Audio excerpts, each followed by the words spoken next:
Non mais attendez, bonjour déjà. Non, c'est vrai que ce côté, on a un genre à part entière et c'est complètement indissociable d'un pays, d'une culture. Est-ce qu'il y a d'autres genres comme ça Les Américains ne sont pas juste des caricatures d'eux-mêmes, ils sont aussi capables de réfléchir. S'il y a des pro-américains, je suis désolé, hein, je veux pas les descendre complètement, mais c'est vrai que le western a quand même vachement ce côté-là, un petit peu caricatural. Où je me suis dit, ah, en fait, c'est quand même sympa d'avoir un peu ce côté western, pistolet, machin, piou-piou. Trop bien, t'as enfin pu parler vraiment de Brandon Sanderson. Et bonsoir, on est le soir, bonsoir à tous qui êtes en direct, bonjour à toutes les personnes qui nous écoutent dans la journée ou qui nous regardent en rediffusion dans la journée parce qu'ils sont là aussi. Bienvenue sur ce nouvel épisode de Créatalk. Je suis votre hôte, comme d'habitude, ADL Poki, aussi connu sous le nom d'Augustin de la Perrière. On va passer un petit peu de temps ensemble ce soir. On va pas se mentir. Je vais vous dire les choses directement. Voilà, on est entre nous. On peut faire ça. Ça a été un petit peu chaotique l'organisation de cet épisode. C'est-à-dire que si jamais vous nous suivez sur les réseaux, Instagram et Facebook, évidemment je dis aussi ça pour que vous le fassiez, allez nous suivre sur les réseaux, Instagram et Facebook, pour pouvoir savoir un petit peu, pour avoir plein d'informations sur comment ça fonctionne, etc. Eh bien, si jamais vous nous suivez là-dessus, vous savez que on avait une programmation de base et puis elle a un petit peu changé avec le post suivant, et puis en fait il se trouve que avec le temps qui est passé jusqu'à maintenant où nous lançons l'émission, toute la programmation voilà, c'est dans tous les sens. Mais, ça n'empêche pas, attention, ça ne veut pas dire qu'on n'a pas un vrai épisode qui est prévu. Évidemment, The Show Must Go On, We Must Do Our Thing. Nous devons faire notre émission. Donc, ce soir, nous n'aurons pas toute l'équipe qui était prévue de base, mais ça n'empêche pas qu'on aura une très très belle équipe parce que je vais tout d'abord être rejoint par Dorian, et puis plus tard Aménir. Dorian que l'on entend rigoler déjà un petit peu. Évidemment, Asa, nous sommes indépendants. Dorian, ça va? Oui, ça va. Ça va? Coucou Dorian. Et bonsoir. Comment est-ce que t'as aimé mon intro?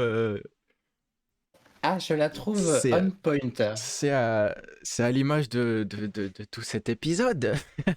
Mais oui, moi, tu vois, pour des raisons de copyright, je n'aurais pas dit The Show Must Go On, j'aurais dit Ah ouais? le spectacle doit continuer, comme Ah le bah oui, bon c'est vrai. franchouillard. C'est vrai. Ouais, bah ouais, on sait jamais, C'est hein, vrai. des fois qu'il y a Universal qui nous écoute ou un truc comme ça. Aïe. Non, mais surtout oui, voilà. Mais et ça serait dommage qu'on se retrouve pas pour un petit épisode bimensuel. bimensuel, tout Ça à serait fait. dommage. Donc Tout à voilà. fait, tout à fait. Donc, On a quand même des choses intéressantes à vous dire. oui, tout à fait, parce que, donc, vous le savez, l'épisode d'aujourd'hui va parler un petit peu, même beaucoup en fait, du genre du western. Dorian, il en peut plus déjà. En fait, Je suis très fatigué. oui, voilà, Donc je vais rire beaucoup, mais c'est pas grave. Ambiance. on va se le dire. Dorian, je l'ai appelé lundi soir en lui disant, écoute, on sait pas quoi faire. On y a plus. T'étais déjà là à l'épisode précédent, et comme le public t'adore et nous aussi on t'adore, est-ce que tu veux venir? Et bah en plus il nous a préparé des choses et tout. C'est fou. Non, Dorian est là, fatigué, c'était pas prévu. C'est le direct, c'est la vie quoi. Les choses se passent, et voilà. Les choses bougent. J'adore les westerns. Ah, eh bien, nous allons pouvoir en discuter. Évidemment, comme d'habitude, n'hésitez pas à parler avec nous dans le chat, justement pour pouvoir discuter un petit peu entre nous. C'est le but. Est-ce qu'on se dirait pas, maintenant qu'on a mis de côté maintenant qu'on a mis de côté voilà, les aléas, le fait que c'est plus ou moins prévu tout ce qui se passe, est-ce qu'on se lancerait pas en fait directement par ta petite Ah, mais je suis en train de me rendre compte, j'ai 2 jingles pour toi, Dorian. Tu Oh, sais, j'ai le choix en plus. bah en fait j'ai le jingle anecdote historique que j'avais, et puis j'ai ton jingle de quoi qu'on parle. C'est lequel que tu veux mettre? Eh eh ben, ce sera de quoi qu'on parle. De quoi C'est un qu'on plus parle. petit que d'habitude, mais c'est quand même un de quoi qu'on parle. Eh bien alors c'est parti. De quoi qu'on parle? De Dorian.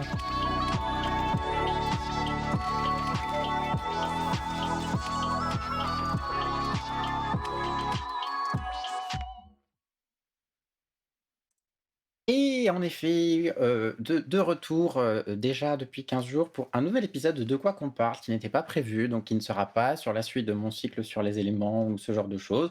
Un petit épisode, un petit peu plus court que d'habitude, mais pas moins intéressant, je l'espère. Voilà, pour parler de notre thématique du jour qui est le western. Alors, moi, quand Augustin m'a appelé, lundi soir, concrètement, la première chose que je lui ai dit, il me semble, c'est: «J'aime pas les westerns». Donc ça part bien. Mais après je me suis dit: «Non, c'est un peu trop caricatural de dire ça. Il y a western et western et mine de rien, il y a plein de choses intéressantes à dire». Et en plus en ce moment, je pense que je l'avais déjà dit, mais je le redis, je suis prof d'histoire à côté de ça, d'histoire et de français, et en ce moment avec mes secondes, nous parlons de la guerre d'indépendance américaine. Donc en fait, je suis en plein dedans, donc je me suis dit: «Bah écoutez, c'est parfait, on va pouvoir parler de ça et dire des choses intéressantes». Donc, d'habitude, je suis un petit peu plus mythologie, d'habitude, je suis un petit peu plus histoire de l'art. Aujourd'hui, on va tirer plus vers l'histoire parce qu'en fait, pour comprendre ce que c'est qu'un western et pour comprendre, l'importance qu'a eu ce genre, artistique aux États-Unis principalement et ensuite dans le monde entier, il faut se poser quelques petites questions sur l'histoire américaine. C'est un genre typiquement américain et qui est complètement indissociable de l'histoire américaine, et donc mon premier point sera, de vous montrer que le western est une forme de mythe américain. Si on repart dans l'histoire américaine, souvenir, si vous avez vu, le premier, deuxième, le deuxième de Benjamin Gates, grosse référence, cinématographique. Le 4 juillet 1776 est signée la Déclaration d'indépendance des 13 colonies américaines. Donc en plein cœur de la guerre d'indépendance, entre les colons américains et l'armée, britannique, les 13 États de la côte ouest de la côte est, pardon, des États-Unis signent cette déclaration. On voit toutes les petites signatures en bas, qui a été écrite de la main de Jefferson lui-même, cette déclaration, et elle signe l'indépendance des 13 colonies sous la forme donc de ce qui deviendra plus tard, là on voit qu'il est marqué States of America, donc les États-Unis. Donc voilà, la guerre d'indépendance, pour rappel, c'est une guerre donc qui oppose les colons américains avec, les Anglais qui sont à la base propriétaires de ces colonies, et les colons américains sont ensuite aidés au fur et à mesure de la guerre par la France, puis par l'Espagne contre les Anglais. Et cette guerre d'indépendance naît véritablement d'une volonté de libération de ces colonies, face, au Parlement et à l'île britannique qui est de l'autre côté de l'océan, et en fait les futurs Américains ne comprennent pas pourquoi au fur et à mesure, ils doivent toujours, hem, obéir, aux Anglais, qui ne sont pas sur le terrain et qui ne comprennent pas exactement, ce qu'ils vivent. Donc, on a donc à cette époque, les États-Unis correspondent uniquement à ces 13 États de la côte Est, et peu à peu, à la suite de cette guerre et après, au 19e siècle principalement, parce que c'est le siècle, où tout se passe pour le western, heu, les Américains, les colons américains vont continuer leur progression sur le territoire, vers la côte Pacifique, et à la fin du siècle, les États-Unis sont pratiquement à quelques États près, tels qu'on les connaît aujourd'hui, donc avec, un territoire qui va de l'océan Atlantique à l'est jusqu'à l'océan Pacifique à l'ouest. Donc c'est vraiment une longue conquête sur un siècle entier de tous les territoires, soit par achat, Par exemple, Napoléon a vendu la Louisiane aux Américains. C'est pour ça qu'en Louisiane, aujourd'hui encore, on a des gens qui parlent français et on a une culture où il y a des restes de cette occupation française, mais aussi des achats aux Espagnols, etc. Et donc, forcément, la colonisation. Il y a un autre élément qui est très important dans cette histoire américaine et qu'on va retrouver énormément dans le western, c'est au 19e siècle, on considère que c'est le siècle de l'industrialisation, de la première industrialisation, et ce qu'on va retrouver très souvent, dans le western, notamment avec la construction des voies de chemin de fer. Et ça a été un moyen pour les colons américains de s'implanter dans le territoire, de maîtriser le territoire, et de le contrôler. Donc on a ici une petite image qui représente ces colons américains qui partaient de l'Est et qui allaient vers l'Ouest. Donc on appelait ça la conquête de l'Ouest, et donc l'Ouest, Ouest, en américain western, à l'Ouest, c'est de là que ça vient. Donc voilà, on est vraiment sur une conquête d'un territoire plus ou moins sauvage, opposé principalement aux populations amérindiennes qui occupaient les lieux à la base, ces populations amérindiennes qui ont peu à peu été mises dans des réserves. Quand elles n'ont pas été exterminées, mais ça on y reviendra. Donc, dans ce 19e siècle, les États-Unis se construisent géographiquement, mais se construisent aussi culturellement, parce que c'est un jeune pays qui n'a pas vraiment d'histoire depuis la guerre d'indépendance. Et en fait, cette conquête de l'Ouest va être véritablement pour cette nation naissante des États-Unis l'occasion de se créer une mythologie. Là où d'autres civilisations en Europe, en Asie, même en Afrique, ont eu des centaines et des centaines d'années, voire des millénaires d'existence pour se créer une culture, les Américains, en opposition à la culture britannique, européenne, dont ils essaient un petit peu de se détacher, même s'ils sont clairement les descendants aussi, ils essaient de se construire leur propre identité, leur propre culture. Et cette fascination pour la conquête de l'Ouest, ça va permettre de créer un véritable système de représentation, d'union d'une culture autour d'une période de l'histoire extrêmement dense, parce que ça a été une période de conquête, donc de colonisation. Il y a eu ce qu'on appelle la ruée vers l'or, où plein de colons américains sont partis vers l'Ouest, donc à la promesse de pouvoir trouver de l'or. Bon, dans la réalité, ça n'a pas été comme ça. Il y avait un petit peu d'or, mais pas non plus énormément. Et c'est aussi le siècle de la guerre de sécession. Scarlett O'Hara, autant n'emporte le vent, toi-même tu sais. Donc voilà, c'est un set extrêmement dense où il s'est passé beaucoup de choses. Les Américains se sont développés, déchirés, entre-déchirés, retrouvés. Et ça a été véritablement le siècle qui leur a permis de se construire culturellement en eux-mêmes, là où le XXe siècle, après, ça va être le siècle où ils vont prendre leur place et la place qu'ils ont aujourd'hui sur le plan international. Donc voilà, cette union autour de la conquête de l'Ouest, ça vient vraiment d'un besoin culturel de s'unir autour de mythes communs. Et la figure du cow-boy, par exemple, pour cette culture américaine, c'est vraiment un symbole d'union culturelle. Donc voilà pour ce premier point. On est vraiment sur un genre artistique avec le western qui est indissociable de l'histoire américaine.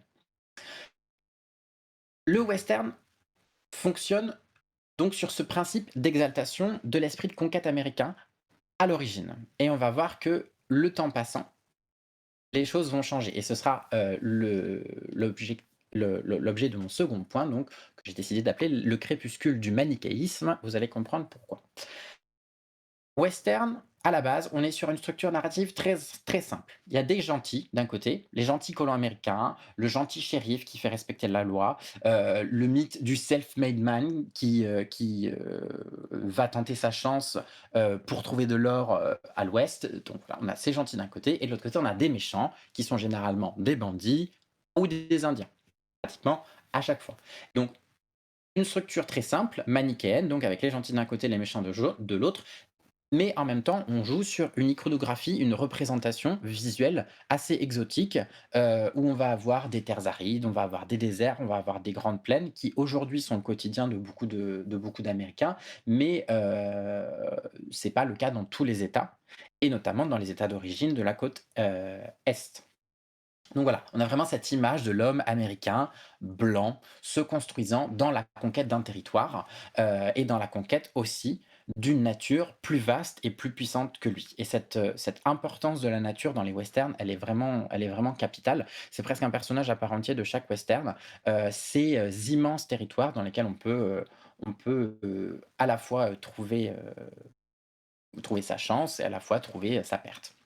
Donc cette imagerie, cette narration simple, permettent de mettre l'accent sur l'action, l'aventure et les valeurs exaltées par la culture américaine, aujourd'hui encore, de l'entrepreneuriat, du courage et d'une certaine vision, discutable, on y reviendra, d'un sens de la justice. Mais, avec un petit peu de recul, aujourd'hui, mais c'était déjà le cas, dès les années 1950, on se rend compte que le western véhicule énormément de clichés. Énormément, de valeurs, racistes, très clairement, et des valeurs très misogynes, puisque la femme dans les westerns, à l'origine, c'est soit la prostituée dans un bar, avec, ses corsets et sa poitrine qui déborde, soit, la parfaite femme au foyer, qui, obéit bien à son mari, et cetera. Mais on a peu à peu la naissance d'une sous-catégorie de western qu'on appelle le western crépusculaire, qui, lui, va montrer une réalité bien moins manichéenne et apporter une véritable réflexion à la fois sur le genre du western en lui-même, mais aussi sur l'histoire américaine et sa représentation. Et c'est ça sur lequel je vais m'attarder et qui va montrer un petit peu plus que les Américains ne sont pas juste des caricatures d'eux-mêmes, qu'ils sont aussi capables de réfléchir. S'il y a des pro-américains, je suis désolé, hein, je veux pas les descendre complètement, mais c'est vrai que le western a quand même vachement ce côté-là, un petit peu caricatural. Mais avec ces westerns, donc on dit crépusculaires, on démonte petit à petit ce mythe du héros blanc et on va commencer à représenter des personnages beaucoup plus ambivalents.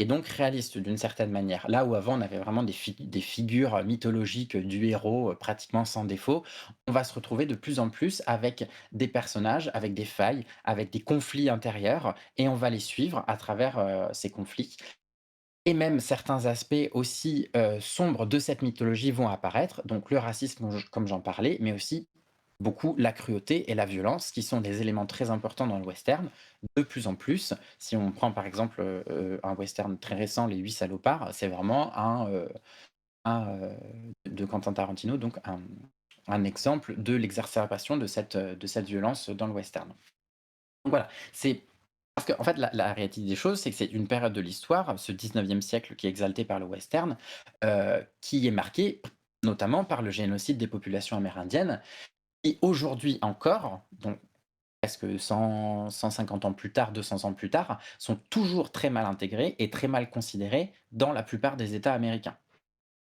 Et jusqu'aujourd'hui, ce mythe du western persiste, mais aujourd'hui, il est beaucoup plus nuancé qu'avant.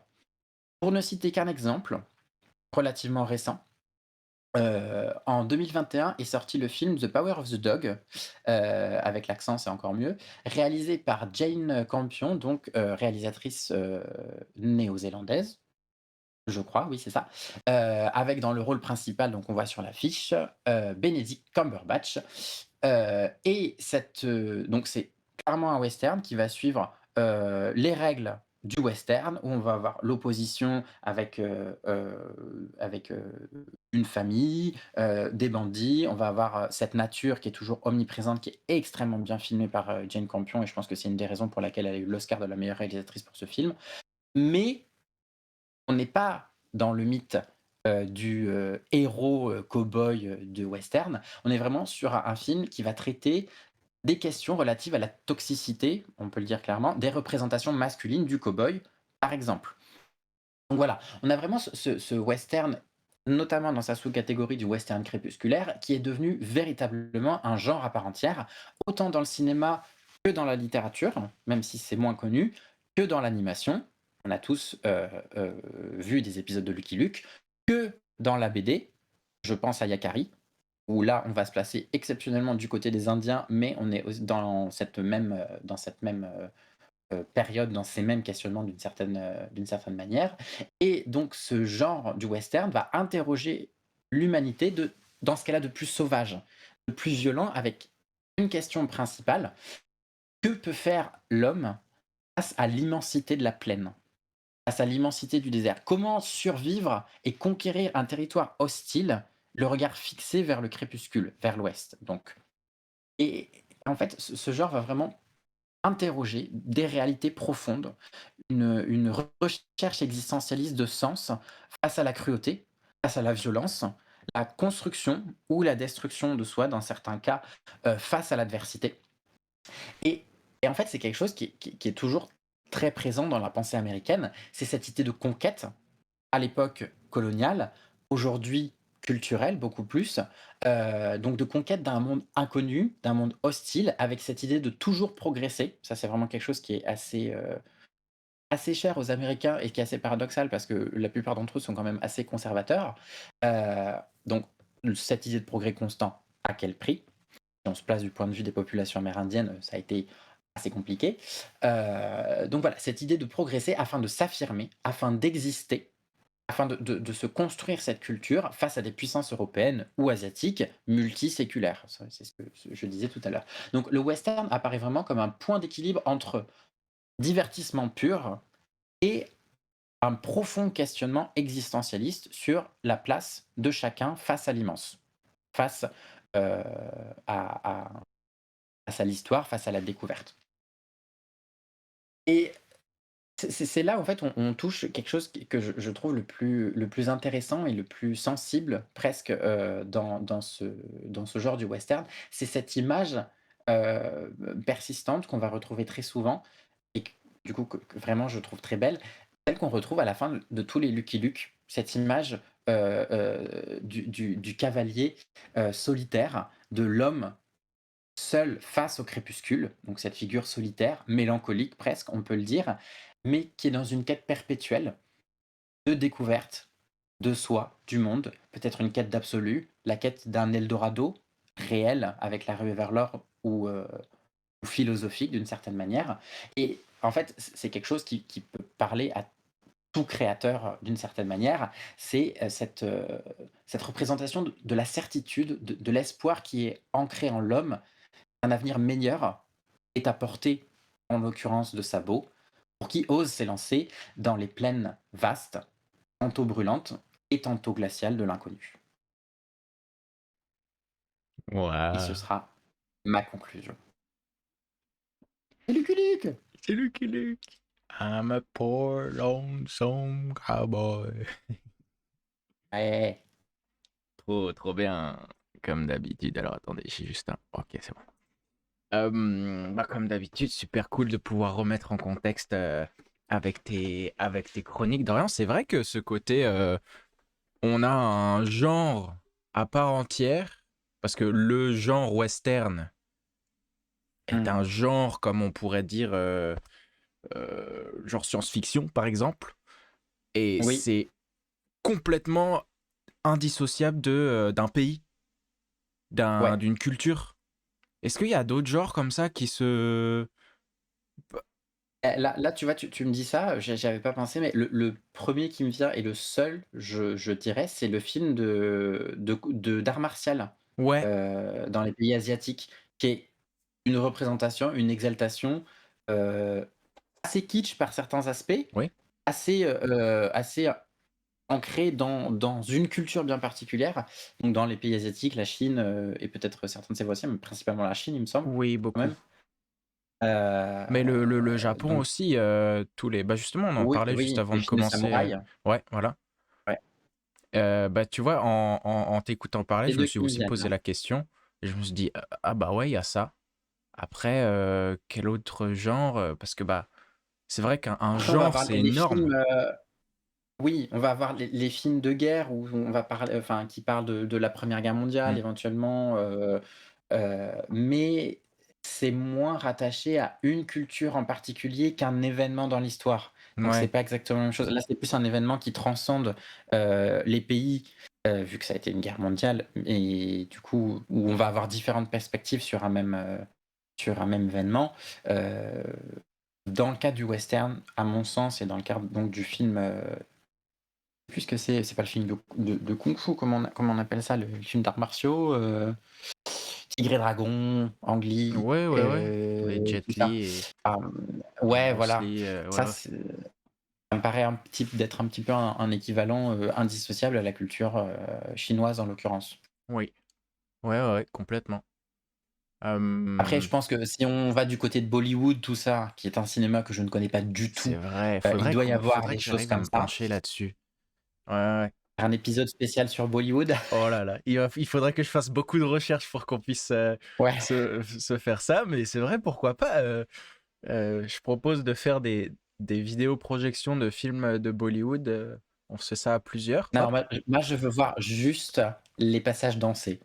Ils représentent apparemment entre 70 et 80 du film, C'est vrai, mais c'est vrai. Non, c'est vrai que ça, c'est un c'est un c'est un genre à part entière. Non, bah, voilà, je pense que c'en est un aussi, hein, mmh, film, film de Bollywood, il y a aussi ce truc sur lequel je voulais revenir de,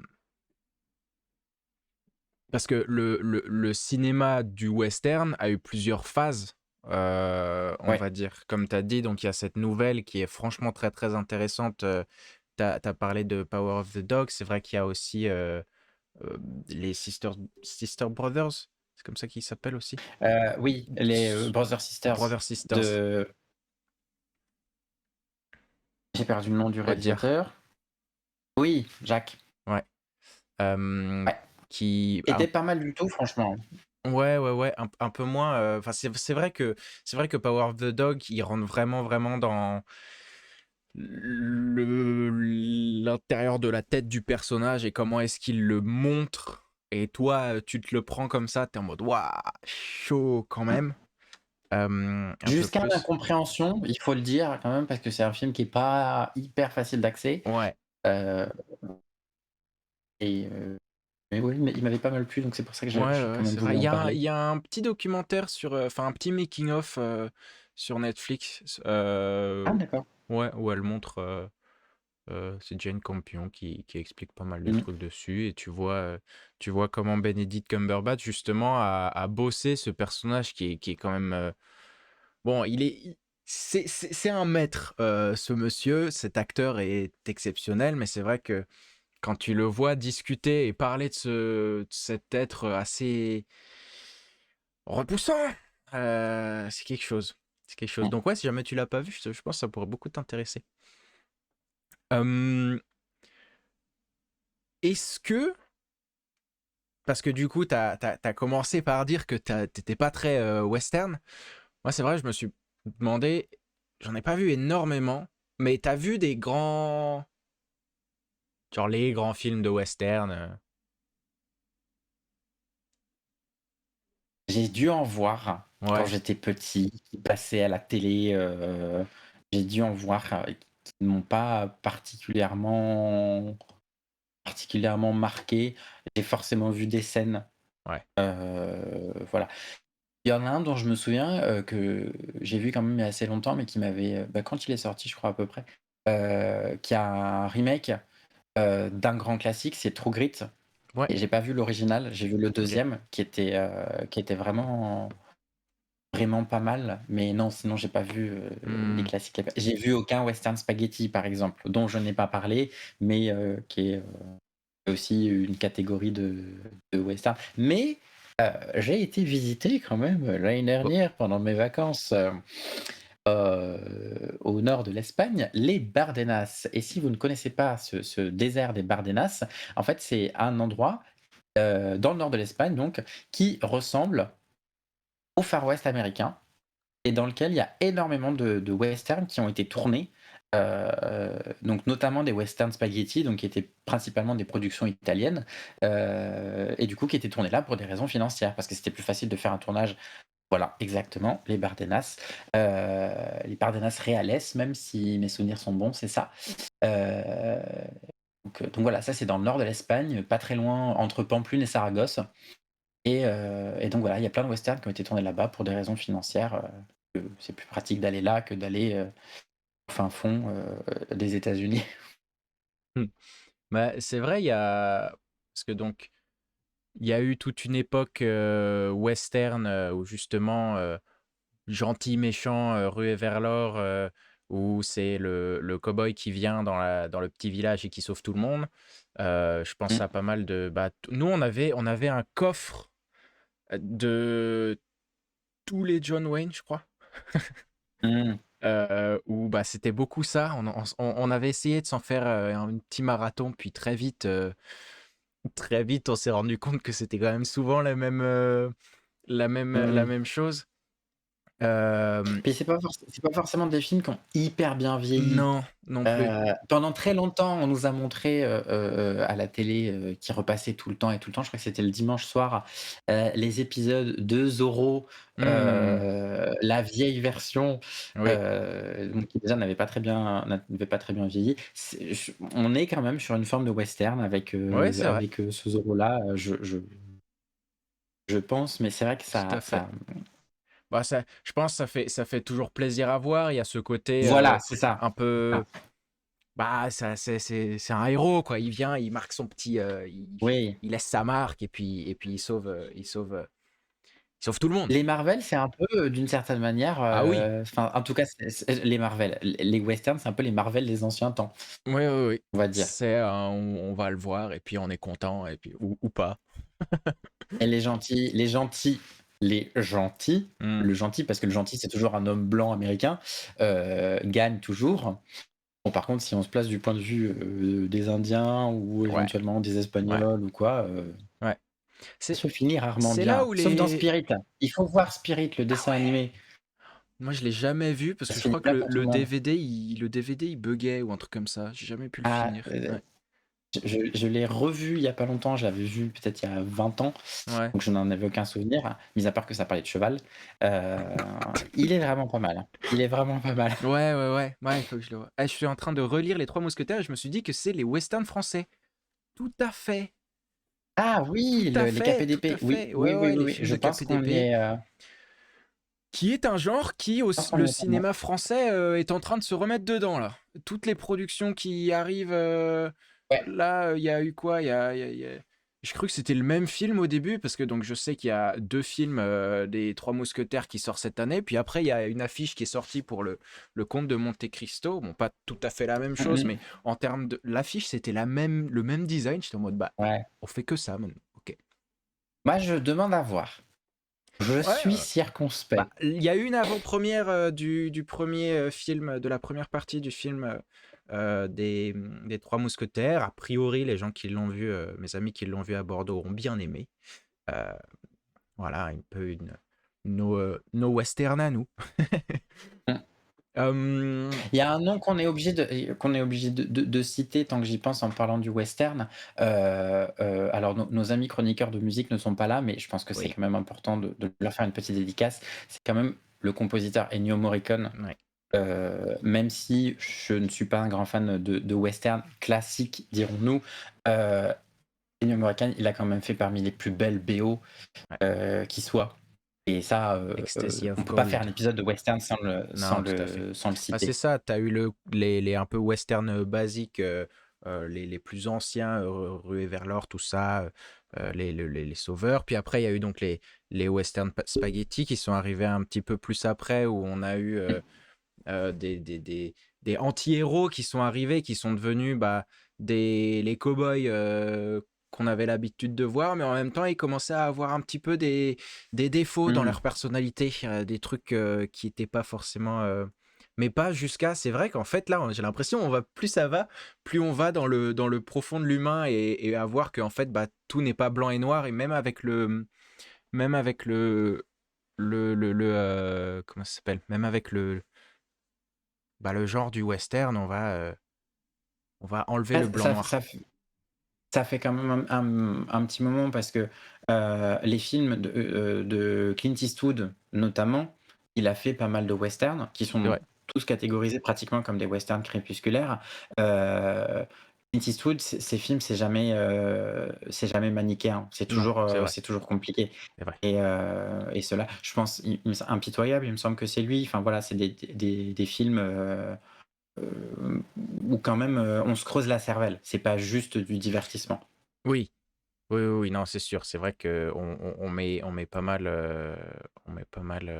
enfin, comment on va dire, c'est global dans des périodes. Tous les films ne Mmh. sont pas comme ça, c'est pas ce qu'on est en train de dire. Non, et puis il y a clairement eu des chefs-d'œuvre qui ont, changé l'histoire du cinéma et qui ont influencé, je pense notamment, tous les films de super-héros aujourd'hui. Eh Il y a des oui. structures narratives, il y a des principes, le principe du duel, enfin ce genre de choses, ça a changé, la phase du monde, Tout à en tout fait. cas de la narration. Non, c'est sûr. On a des schémas de dramaturgie qui viennent du western. Mmh mh, mmh. Euh, on va faire venir Aménir sur le plateau. Oui! Let's go. Bah, tout simplement, sans trop de... Coucou Aménir. Bonjour. Bienvenue, comment ça va? Eh ben, ça va, ça va. C'était très intéressant la petite introduction, sur les westerns. Ouais, ouais, ouais. Je j'ai plein de petits trucs à rajouter du coup, au fur et Ah à mesure. bien! Là, je sais pas trop, est-ce que je commence direct avec ma recommandation? Est-ce qu'on continue à discuter? Qu'est-ce que vous Ouais, voulez? c'est comme tu veux, c'est comme tu veux, parce que donc Aménir, toi, t'as plusieurs comment, objets artistiques dont tu voudrais nous parler. On va appeler ça Exactement, comme ça. exactement. Mais, bah, après ça va un petit peu avec, tout ce que vous avez dit, mais bon déjà j'ai dans les commentaires je parlais Oui. des KPDP. Je trouve ça très intéressant de voir en fait que finalement on a tous un peu dans les pays différents une sorte de ce Ouais. genre de film un peu qui comment dire? Où il y a un peu ce gentil, ce méchant et cetera finalement Hmm. dans toutes les cultures un peu à différents moments, il y a eu ce besoin de, bah, voilà, il y a les gentils, les méchants, il y a je sais pas, il me semble que ça a pas été mentionné, mais j'avais un prof d'anglais qui nous quand on avait un peu étudié les westerns, nous avait dit: «Bah, en fait, le western, c'est un peu né dans une période où il y avait pas de clairs méchants». Enfin, les Hmm. films de western, il y avait pas vraiment de méchants historiques pour les États-Unis et donc c'était une sorte de voilà, on est bien, tout va bien et donc on revient un peu Hmm. sur ce qui se passait avant, sur comment est-ce que c'était au début et cetera et on réminisce un peu sur tout ce qui s'était passé. Voilà, je trouvais ça Hmm. intéressant. Je Ouais. n'ai pas double check, ce Ouais. fait, du coup j'espère que Non, mais si, ça si, coïncide, il me mais semble que ils ont commencé à apparaître, ils ont dû commencer à apparaître dans l'entre-deux-guerres. Donc, ouais, après la Ouais. victoire de la Première Guerre mondiale, c'est vrai qu'il y a eu une période avant la montée du nazisme, et encore les Américains ont mis du temps à s'engager dans la Deuxième Guerre mondiale. Mais c'est vrai mmh, qu'il y a eu un moment où ils étaient un peu au sommet, on va dire, même s'il y a eu le krach boursier de 1929. Mais bon, Oui. plus en détail. En Ouais, non, termes il y a de eu une gentil période où méchant, il y avait. culturellement, ils étaient là, quoi. Et Ouais. voilà, c'est vrai qu'il y avait personne un peu pour, rivaliser. Donc mmh, forcément, ils parlaient d'eux-mêmes et leur histoire. Mmh mh. Ah, c'est vrai, exact, c'est vrai. exact, exact. Et bah, écoutez, je pense que on va gentiment sans transition, je vais vous parler de ma première recommandation qui est une recommandation, livresque. Oui. Donc pour ceux qui ne savent pas, j'aime beaucoup lire et pour, aujourd'hui, j'ai décidé de vous parler de la série Wax and Wayne qui est de Brandon Sanderson et c'est une série qui est aussi connue sous le nom de Mistborn Era 2 en anglais. Je reviendrai un tout petit peu là-dessus. Donc les titres des livres, donc je vous ai mis ceux en français, donc j'espère que je confondrai pas trop parce que je les ai lus en anglais et parfois je suis perdue avec les noms qui changent, mais donc c'est une série en 4 tomes. Donc il y a l'Alliage de la justice, Les Jeux de masques, Les bracelets des larmes et le quatrième tome de Lost Metal est sorti, fin 2022, mais il n'a pas encore été traduit, donc voilà, on espère que ce sera traduit vite pour nos lecteurs français. Mais donc qu'est-ce que c'est que l'histoire de Wax and Wayne? Pardon, je me perds. L'histoire de Wax Wayne, ça fait partie du Cosmere. Donc le Cosmere, c'est un univers qui est plutôt vaste. Ah oui, c'est un univers qui est plutôt vaste, dans lequel la majorité des séries de Brandon Sanderson, heu, prennent place. Dans cet univers, on trouve plusieurs planètes qui sont elles-mêmes reliées, par une même source de magie, l'investiture. Donc je vais pas vous parler plus en détail du Cosmere parce que là, je pense qu'on en aurait pour, des heures et des heures. C'est un monde qui est très grand et c'est aussi un monde dont j'ai pas lu toutes les histoires encore. J'ai pas encore lu tous les livres de cet auteur. Ce qu'il faut savoir, c'est que Brandon Sanderson, il a publié une cinquantaine de livres, déjà maintenant. Et il est assez connu pour les archives de Rochard ou Stormlight Archive en anglais. C'est aussi lui qui a fini La Roue du Temps. Il a écrit les 3 derniers tomes après le décès de Robert Jordan, pour ceux qui connaissent. Et il touche un peu à tout. Il écrit aussi bien de la fantasy que de la science-fiction. Il écrit des romans graphiques, des histoires pour le jeu de cartes Magic the Gathering, des romans pour adultes ou aussi pour les enfants, des histoires qui sont uniquement narrées. Bref, Brandon Sanderson, vous l'avez compris, j'aime beaucoup, beaucoup, beaucoup cet auteur. Il écrit énormément et c'est un auteur dont j'aime beaucoup, les univers en général. Revenons un peu à notre histoire. Donc elle se passe sur Scadriel, un peu plus, de 300 ans après la série Mistborn Erawan. En français, elle s'appelle Les Fils des Brumes. Donc bien que ce soit peut-être plus intéressant d'un point de vue, background pour comprendre un peu plus la magie, tous les petits détails du monde, ça peut être plus intéressant de lire la première trilogie. Mais si jamais vous cherchez plutôt une histoire, avec des cow-boys magiques, Wax and Wayne, je trouve que c'est une série qui peut tenir toute seule. Donc, nous sommes sur la planète Scadriel, plus précisément dans la ville de Elendel. Hem Dans cette ville, il y a des maisons, on peut dire des grandes familles qui se partagent le pouvoir. Waximilium Landrienne, c'est le descendant d'une de ces grandes maisons, la maison de Landrienne, et dans sa jeunesse, il est resté dans les rocailles. Donc pour vous peindre un peu un tableau, c'est un endroit en dehors des villes, sans foi ni loi, où chacun écrit ses propres règles et décide de lui-même ce qui est juste et ce qui ne l'est pas. Wax, il y part pour devenir le gardien de la paix, un peu une sorte de cow-boy finalement, et c'est avec Wayne, son ami, qu'ils vont se faire une petite réputation là-bas. Mais il y a bien un moment où il faut arrêter de jouer. Après le décès de son oncle, Wax est obligé de revenir dans la ville d'Elendel pour se marier et sauver l'honneur de sa maison. Son mariage, ce sera purement politique, un mariage avec Lady Sterys Arm, afin de fortifier la réputation de leurs deux maisons. C'est à peu près à ce moment-là que Wayne revient des rocailles, un de ses vieux amis pointe le bout de son nez dans sa petite vie, et il est là pour demander à Wax de l'aider sur une nouvelle aventure, arrêter les nouveaux groupes de voleurs qui s'appellent les Vanishers et qui en ce moment font un peu des dégâts dans la ville. Et il lui dit: «Viens, tu verras, ce sera comme avant, on va bien s'amuser». Et vous vous en doutez bien, rien ne se passe comme prévu et de péripétie en péripétie, Wax and Wayne se retrouvent dans les plus folles bagarres. Le premier des tomes, il est plutôt centralisé sur la ville et sur ces 2 personnages-là et au fur et à mesure, on commence un peu à s'ouvrir sur, le monde de Scaldriel et donc là, ce que je vous ai raconté, c'est vraiment une toute petite partie, du début, juste pour vous donner un petit peu, l'idée de ce dont ça parle.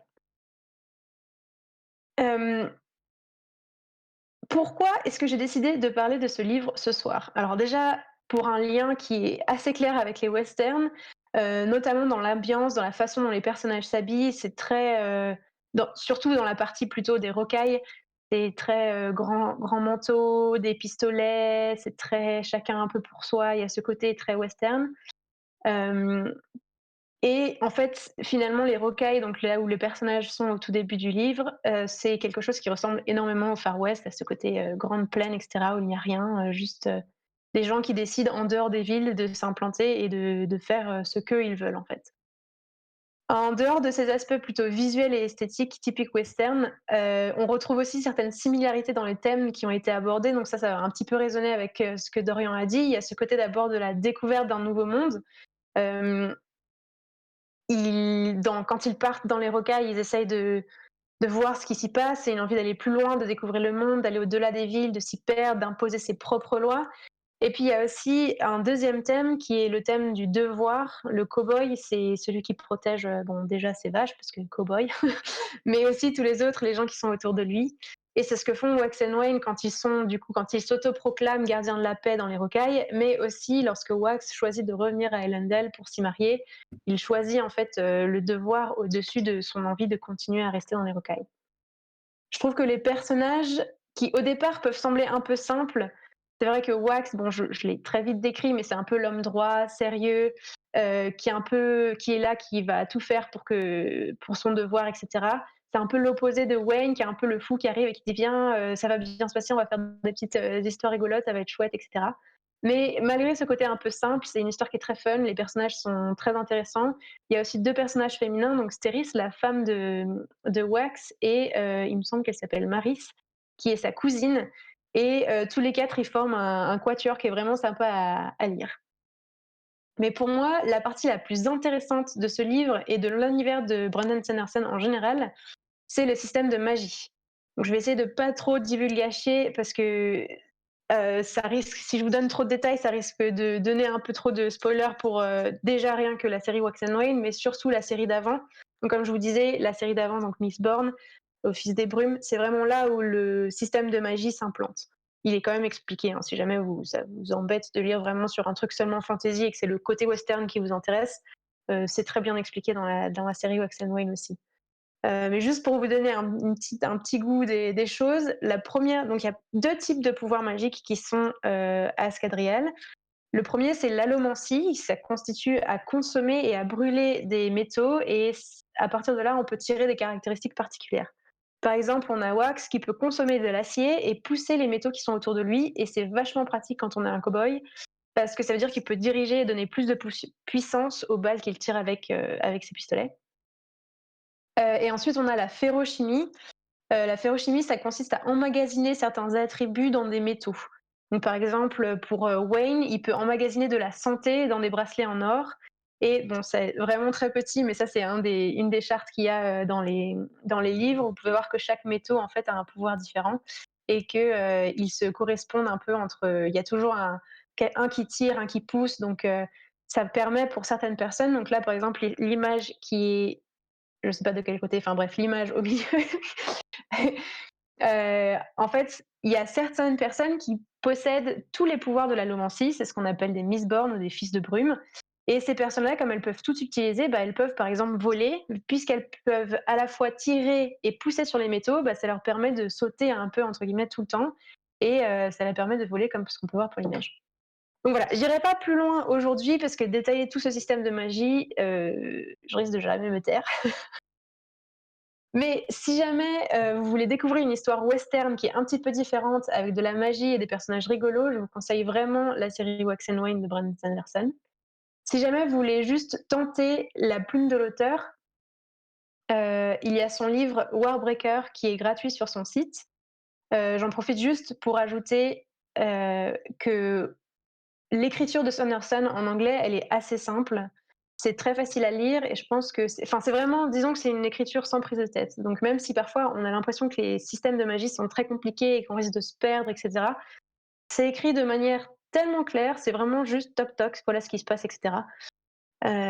Donc voilà, en anglais, c'est un anglais très facile. Mais qu'est-ce qui se passe dans Warbreaker? Parce que c'est bien gentil de dire qu'il est gratuit, mais il faudrait que l'histoire soit quand même un peu intéressante. C'est une histoire assez rocambolesque dans laquelle il y a une jeune princesse qui, toute sa vie, est préparée pour se marier à un dieu.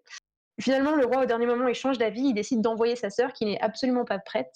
Et dans ce monde-là, le système de magie sépare les couleurs. La couleur, ça donne de la magie au personnage. Et si jamais vous aimez les pirates, j'en profite pour parler de Tress de la mer d'Émeraude, qui est un livre absolument génial que je viens juste de terminer aujourd'hui même. C'est le premier des 4 romans bonus que notre cher Brandon Sanderson a écrit secrètement pendant le Covid, en plus de ses publications déjà programmées.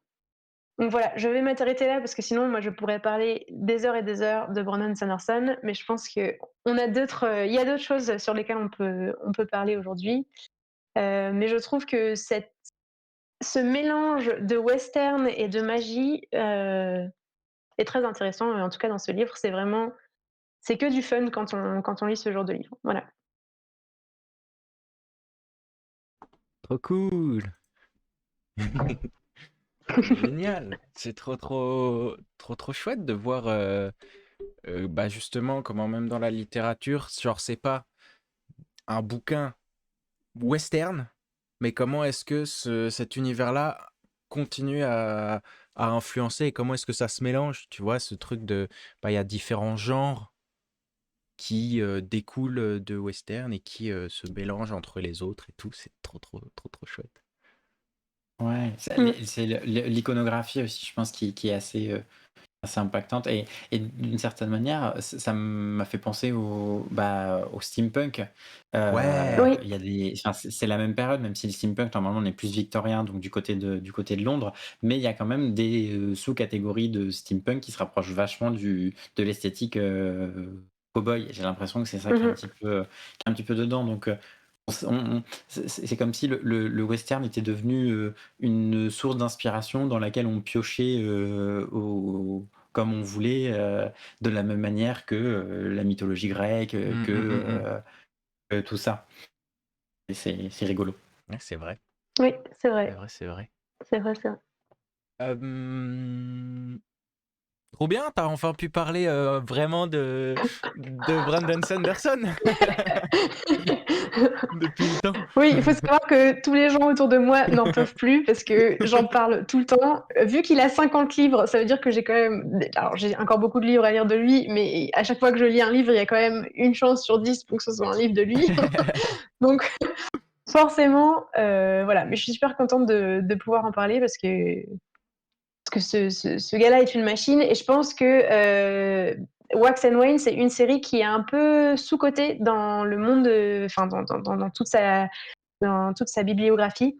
On Mhm. pense très souvent plutôt à Mistborn, donc Fils de Brume, et aux archives de Rochard, et pas tellement à la deuxième ère de Mistborn, qui les gens en général disent ah mais c'est trop différent, c'est avec des pistolets machin et tout. Et donc moi j'étais un peu rentrée en ayant un peu peur parce que je me suis dit mince, les gens ont l'air de moins bien aimer, est-ce que c'est vraiment si différent? Et en fait j'ai adoré parce que c'est enfin ça se lit comme ça. Alors déjà ils le font seulement 300 pages parce qu'il faut savoir que Brandon Sanderson a tendance à écrire des pavés, donc 300 pages ça se lit très vite en tout cas par rapport aux autres livres qu'il écrit. Mais oui voilà, c'est vraiment très sympa et ça m'a un peu remis dans l'ambiance, enfin comment dire? Redonner le goût au western, en tout cas au moment où je les ai lus, donc c'était il y a 2 ans maintenant, Mhm. où je me suis dit: «Ah en fait c'est quand même sympa d'avoir un peu ce côté western, pistolet machin, piou piou, KPDP c'est un peu aussi le même truc où finalement c'est beaucoup de C'est batailles et les parfois duels, on ouais. a ouais voilà, on peut vite s'en lasser, mais je trouve qu'il peut y avoir des petits éléments en plus, donc là par exemple c'est le système de magie qui rajoute vachement de choses à l'histoire pour que ça devienne, de nouveau intéressant. Voilà. Hmm. Mmh. Une fois de Trop temps en cool. temps, ça fait pas de mal. Oui, Exactement, oui. exactement. Euh, je vous propose un petit changement de planning par rapport à ce qu'on avait prévu à Menhir et Dorian. Parce que Dorian, toi, il va bientôt falloir que tu t'en ailles.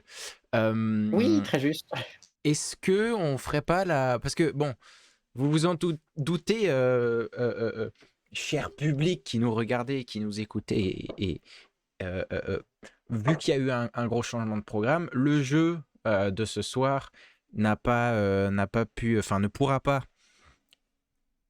avoir lieu comme à son habitude. Mais donc on a quand même une petite proposition d'amener tout petit truc. Je propose qu'on le fasse maintenant. Comme ça, Dorian, tu pourras partir pendant l'aparté de Lucas. Et puis on finira tous les deux à menhir, voilà, tranquillement, en discussion, frères et Tout sœurs. petit comité. Voilà, tout petit comité. La vérité, c'est qu'en fait, Augustin a peur de faire le jeu tout seul, C'est parce qu'il ça. a peur de perdre tout seul. C'est exactement ça. C'est pour ça que je bouge tout. C'est exactement ça. Menhir, je sais pas si ce qui était prévu de base est fini ou quoi. Si jamais ça c'est pas le cas, je pense on peut se dire que parce que tu as préparé une question, c'est ça? Ouais, alors il y a 2 questions même, mais Il y a du deux coup questions. je les ai mis dans Ah, le t'as dossier réussi de à mettre Planche-Poix un. T'as quand même réussi à. Waouh! et j'ai fait du travail comme il faut dans les quiz. Waouh! Trop fort, Je pense trop qu'on peut. rapide. Alors, je sais pas si tu as le truc de pôle ouvert, mais on peut même faire un pôle.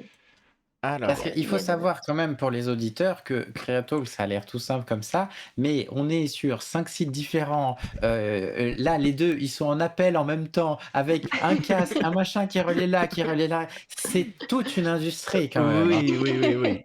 Oui, oui. Et enfin, C'est vrai. aujourd'hui, enfin, je crois avoir réussi à découvrir un des problèmes de son qu'on avait. C'est quand même la 11e qu'on fait.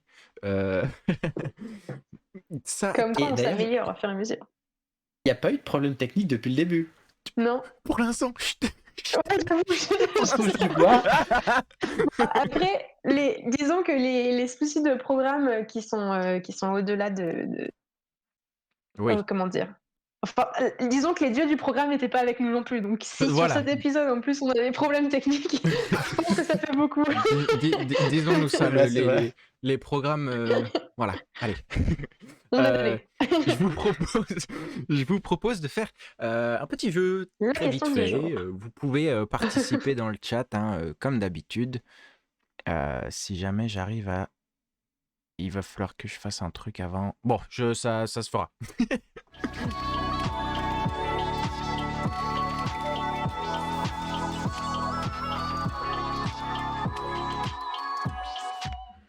Bon, alors contrairement à d'habitude, vous avez juste la diapo et pas nos têtes. Voilà, c'est un peu le problème d'être complètement à la dernière minute. On a la diapo, on passera... D'où se voit qui va dicter les questions. Exactement, et puis on passera de cette scène-là à celle où il y a nos têtes entre-temps. Tu veux Très bien. commencer, Amélie? Oui, bah alors je pense que pour ceux qui ont déjà vu quand je fais des petits jeux, vous avez pu remarquer que j'aime beaucoup faire la question du jour. Et Oui. donc aujourd'hui, ce n'est que des questions du jour. Il y a donc 2 questions. Pour chaque question, vous avez 2 propositions, la numéro 1 et la numéro 2. Et voilà, c'est tout. C'est aussi simple que ça. Donc je vous propose qu'on passe sur la première question. Heu, alors ah mince, on voit pas le C'est pas un bon, souci, on va faire ça comme ça. Voilà. d'accord. Donc question numéro 1, que s'est-il passé le 1er mars, il y a bien longtemps? Donc on a 2 propositions, soit la numéro 1, c'est en 1741. Il y a eu la parution du premier magazine dans les colonies américaines, l'American Magazine, fondé par Andrew Bradford en Philadelphie. Ou bien, en 2012, James Cameron explore le fond de la fosse des Mariannes à bord du Deep Sea Challenger. Alors l'image, c'est probablement pas le Deep Sea Challenger, j'ai juste trouvé une image de fond marin. Mais donc voilà, est-ce que le 1er mars, c'était le premier magazine ou, l'exploration par James Cameron? J'ai une petite question. Tu peux répéter la date que tu as donnée pour le magazine? Oui, le magazine, c'est 1741. Bon, bah, Hmm. je vote pour les 2 du coup.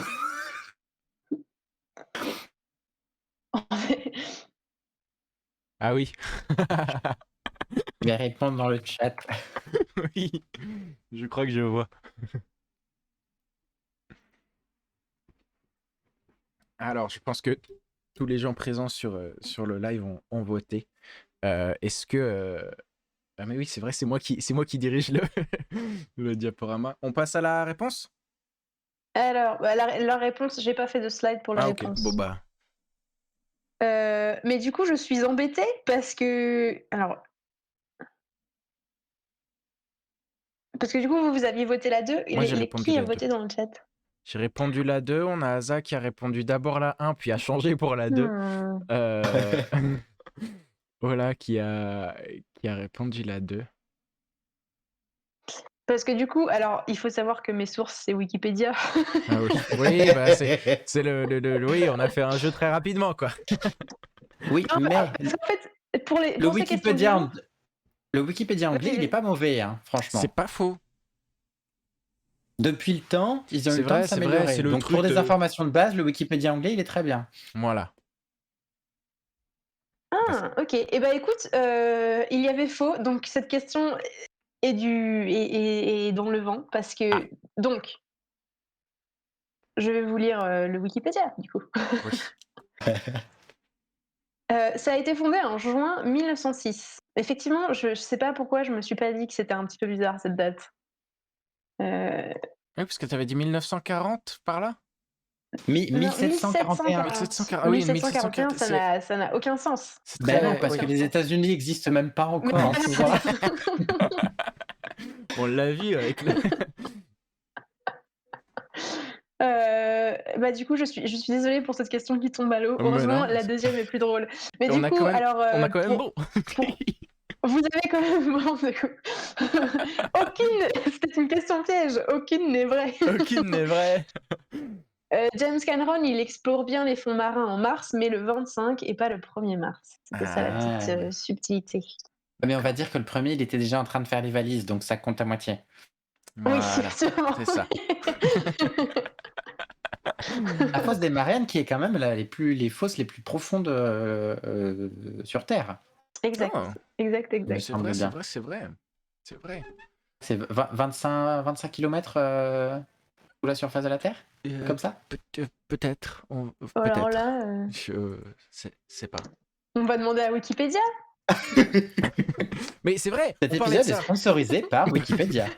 On parlait de ça, mais Wikipédia, on a souvent ce truc de les professeurs, ils disent oh ta seule source c'est Wikipédia, nanana. Je dis les profs parce que c'est que les profs qui m'ont dit ça. De rien, je suis désolé. Non, mais c'est vrai, c'est vrai, c'est vrai. Et mais en fait, c'est très très. Enfin, ils regardent vraiment ce qui est mis dessus. Donc d'une Eh oui, certaine mais en fait, manière. maintenant, il y a tellement de. Enfin, avant, on pouvait créer des articles, on Ouais. pouvait modifier les articles plus ou moins comme ça. Maintenant, c'est plus possible, il y a des vérifications à chaque fois. Et en fait, pour une première approche d'un sujet, parce que Wikipédia va toujours avoir une approche relativement neutre, on va Oui. dire. Et il me semble que, notamment, enfin, le Wikipédia sur les sujets scientifiques sont assez complets. Bah, c'est très bien. Après, si on va aller plus loin, si on veut tout ça, il faut creuser. Mais comme Évidemment. première approche, je précise anglais parce que c'est vrai que le français, bon, il n'est pas toujours, Il est un peu moins Bah, pas fourni. toujours hyper complet. je me suis fait Mais avoir du coup. Ah, c'est ça. faut être un petit peu bilingue. C'est ça, et puis, ouais, c'est comme tu dis, pour pousser un peu plus les recherches. De toute façon, en fait, quoi qu'il arrive, quand tu cherches des trucs, tu cherches à plusieurs angles. Ouais. Une source, on peut pas savoir si c'est vrai. Il y a 4 ou 5 personnes qui commencent à dire la même chose, on peut se dire bon, Il y a. ok, Ouais. j'ai confiance. Hmm. Apprenez à faire des recherches avec nous aussi. On passe à la seconde slide. Oui, On prochaine apprend même slide. à faire des PowerPoint avec. Oui. Euh, Alors, déjà, on va souhaiter un joyeux anniversaire à tous ceux qui sont nés le 29 février et on va souhaiter une bonne fête, au Saint enfin, donc aujourd'hui, c'est la Saint-Aubin et donc à tous les Albins et dérivés de ce prénom. Voilà, ah. je Alors attends, j'ai une Gus, question. c'est la fête à Dumbledore. c'est la fête c'est la fête de Dumbledore. Bonne fête Dumbledore. Est-ce que, parce que là on a l'anniversaire le 29 février, est-ce que la fête, genre le 29 Ah février, oui, est-ce c'est qu'il y a la Saint une, quoi? il y a une fête Bonne question, le ça. 29 février qui du coup est pas... Je sais plus, je pose cette question, mais... Bah, après, oui et non parce que les fêtes enfin, par exemple, donc j'ai au départ, je voulais vous faire poser la question, c'est la fête de quel prénom aujourd'hui? Enfin, de quel saint? Internet n'était pas d'accord. Voilà. Ah bah voilà. Donc, par exemple, il y a un site qui m'a dit que c'était la Saint-David, alors qu'en fait, le Saint-David, apparemment, c'est aussi en décembre. Après, apparemment, donc Saint-David serait mort le 1er mars, raison pour laquelle il y a certaines personnes qui pensent que c'est la Saint-David. Donc voilà, le 29 février, on peut regarder, hein, mais Alors là, il y aurait du Saint-Auguste Chapdelaine, un missionnaire mort décapité en Chine le ouais. 29 février 1856. Et on aurait aussi Jean Cassien, qui parle de Saint-Hilaire, de Saint-Oswald de Worcester, au choix. Il y a le choix. Auguste, août. Ah, c'est presque la tienne, du coup. Presque. Moi, j'en ai déjà. T'en as On en déjà a déjà 2, c'est suffisant. Ça va. On passe à la deuxième question. Question 2. Donc maintenant qu'on a fêté l'anniversaire des gens qui étaient nés le 29 février, ma question est la suivante. Aujourd'hui, est-ce que c'est l'anniversaire de Zayn Malik ou de Justin Bieber? Euh, Vous pouvez répondre dans le chat. Réponse 1 ou 2. Je sais jamais où le mettre, le truc des réponses. C'est vrai qu'on laisse pas trop la place pour ça. Voilà, juste là. Je Zayn propose un ou duel Justin. de cow-boy entre les deux. Ah, ben voilà. On peut faire ça. J'ai envie de dire un. C'est terrible. J'ai regardé. Il y a une sorte d'unanimité un peu là sur les. Ah non, Ah là, non, bah ah bah justement, on a un duel. Ting, ting, ting. J'ai Eh bien, regardé le documentaire sur YouTube là, de Justin Bieber et je t'avoue que c'est pas les informations qui me restent en tête. eh bien, t'aurais dû parce que c'est aujourd'hui son anniversaire, Non. Zayn Malik, et il est le 12 janvier. Eh bien, Ah. il me semblait bien que Justin Bieber était poisson. Ah ouais, c'est comme ça que tu. Oui. Parce qu'en fait, j'avais regardé un jour l'astrologie des One Direction, puisque vraiment, il faut ne nous posons pas de questions parce que même pas, je n'écoute pas leur musique. Mais voilà. Et Juste il y avait l'astrologie. que des signes d'air et des signes de terre. Hmm. Du coup, voilà. D'accord. Bref, c'était la minute astrologie. Minute Est-ce astrologie que ça explique pourquoi est-ce qu'ils se sont séparés du coup? Le fait qu'il y ait que de la terre et de l'air.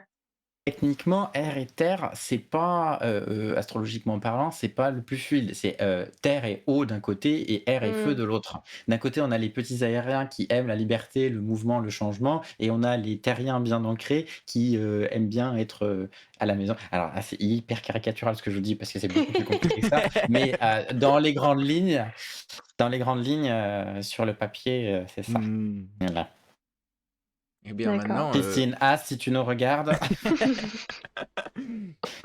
Et on a la petite on a même une diapo de fin, c'est fou ça. Mais oui. Bah merci beaucoup pour ce petit jeu fait très très très vite pour qu'on ait quand Merci. même un petit jeu dans cette émission qui finalement est franchement Pour apprendre en s'amusant. tout à fait. Tout à fait. Dorian, on va te dire au revoir, à bientôt. Oui, À une merci prochaine. beaucoup. À très bientôt, j'espère. Et puis, finissons bien sur les westerns. Oui. Oui. Merci. Ta ta ta ta, ta ta ta. Et donc, nous allons passer, pendant que Dorian s'éclipse, à l'aparté présenté par Lucas. Bye bye, Dorian. Bye bye. Ciao, ciao.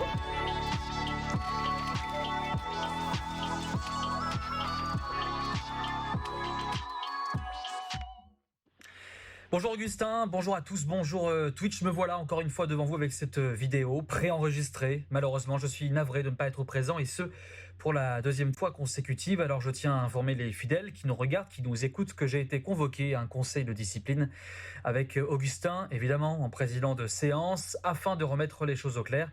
L'absence prolongée plus le bavardage que j'alimente continuellement dans ces chroniques interminables risque de me coûter ma place. Pourtant, je voulais aujourd'hui vous parler d'un appel que j'ai passé qui commençait simplement par « Oui, bonjour, je vous appelle pour avoir un renseignement ». Ma manière d'introduire cet appel n'avait rien de particulier, rien de gênant, on est d'accord. Je me trouvais même plutôt poli, agréable, courtois, bref. J'étais apte à passer une conversation d'une minute ou deux avec un ou une inconnue seulement pour avoir ce fameux renseignement. Seulement voilà, la personne en face n'avait pas l'air convaincue, et ce dès le départ, parce que je peux accepter d'être de mauvaise foi, mais quand on me répond par « Non mais attendez, bonjour, déjà ?»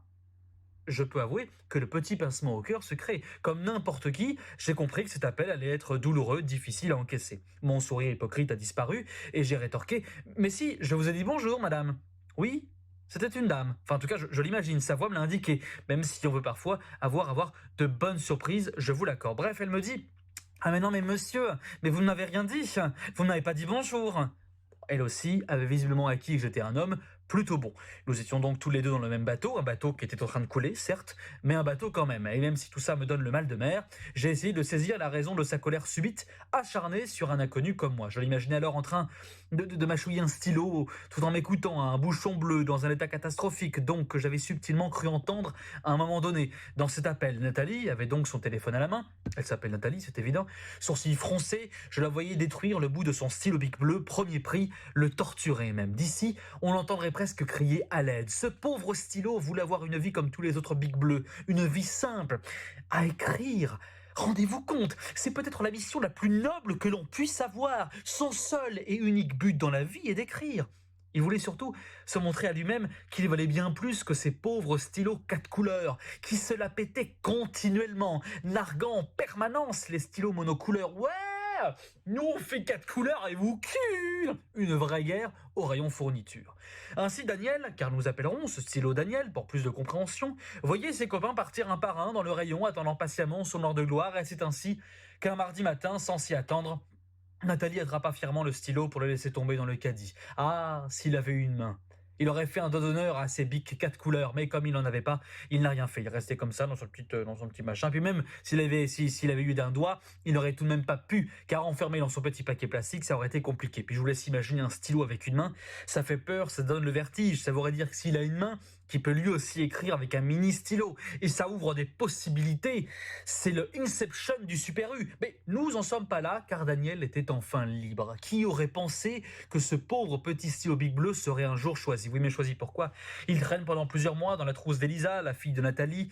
Malheureusement, il n'est pas très utile, Elisa préférant 1000 fois utiliser le stylo plume que sa copine Pauline lui avait prêté dans la cour en échange d'une aide sur ses devoirs. Le mot aide étant bien sûr, vous l'avez compris, mal approprié puisqu'il s'agissait là de refaire intégralement le DM de maths de Monsieur Gutenberg. Mais que voulez-vous? C'est la vie. D'une part, ce pauvre Monsieur Gutenberg n'avait pas choisi son nom de famille, c'était comme ça, et puis ce stylo plume était bien trop spécial pour se soucier de la dose de travail supplémentaire que la pauvre petite Elisa allait devoir subir. Daniel devient alors secondaire dans cette trousse, figurant, le personnage flou sur une séquence importante. Parfois, il devait servir en guise de règle pour souligner la date. Non mais vous vous rendez compte? Ça devait le mettre extrêmement mal à l'aise, comme quand son ami la gomme était utilisée pour effacer l'encre. On se rapprocherait même de l'irrespect. Alors évidemment, lorsqu'on demande à Elisa de prêter un stylo, c'est Daniel qui est choisi. C'est ainsi qu'il termine dans la bouche de Nathalie, énervé, le mâchouillant clairement, détruisant ainsi tout espoir de vie de ce pauvre Daniel. Ce n'est pas un Pixar que j'ai imaginé à l'autre bout du film, mais plutôt le constat d'une femme triste, énervée, sans aucune raison. Enfin, aucune raison, là encore j'ai tort. Si elle était énervée, elle avait forcément eu de bonnes raisons. Peut-être hésitait-elle le matin même, en rédigeant sa liste de courses, le pain de mie. Doit-elle le prendre avec ou sans bord? Le jus d'orange, doit-il avoir de la pulpe ou non? Mais Nathalie devait être au bord des larmes devant des questions de société d'une telle importance, et une nouvelle fois exaspérée en voyant son mari Daniel, s'appelant bizarrement comme le stylo, débarquer dans la cuisine sans réellement se soucier des soucis de sa femme. Elle ne mérite pas cette vie-là.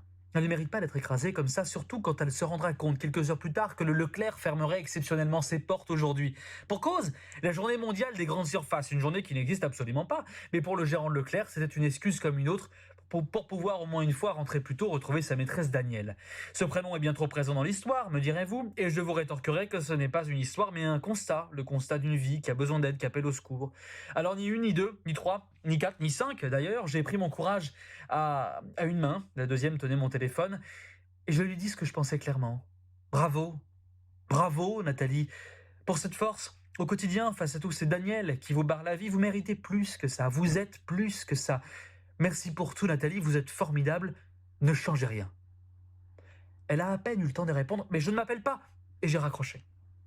J'ai raccroché. Qu'a-t-elle voulu bien me dire à ce moment-là? Mais je ne m'appelle pas. Qu'a-t-elle voulu me préciser le temps de notre court échange? Que dis-je? Notre rencontre. Car en raccrochant, Nathalie a dû regarder son téléphone, le poser. Elle a dû lâcher Daniel de sa bouche et écrire quelques mots avec celui-là, quelques mots où elle précise à son mari qu'elle ne peut plus. Que c'est une femme libre dorénavant, qu'elle ne fournira pas des renseignements à n'importe qui l'harcèlera par téléphone, qui ne sera même pas poli, qui ne dira pas « bonjour » comme moi. Et ainsi Daniel, en écrivant ces quelques mots, se sentira pour la première fois utile. Aujourd'hui j'ai honte. Je me sens comme un stylo 4 couleurs. Je me sens comme un patron d'un Leclerc. Aujourd'hui je pense à toutes les Nathalie, à tous les Daniel, à ceux qui ont des rêves brisés, à ceux qu'on n'écoute pas, à ceux qu'on n'écoute plus.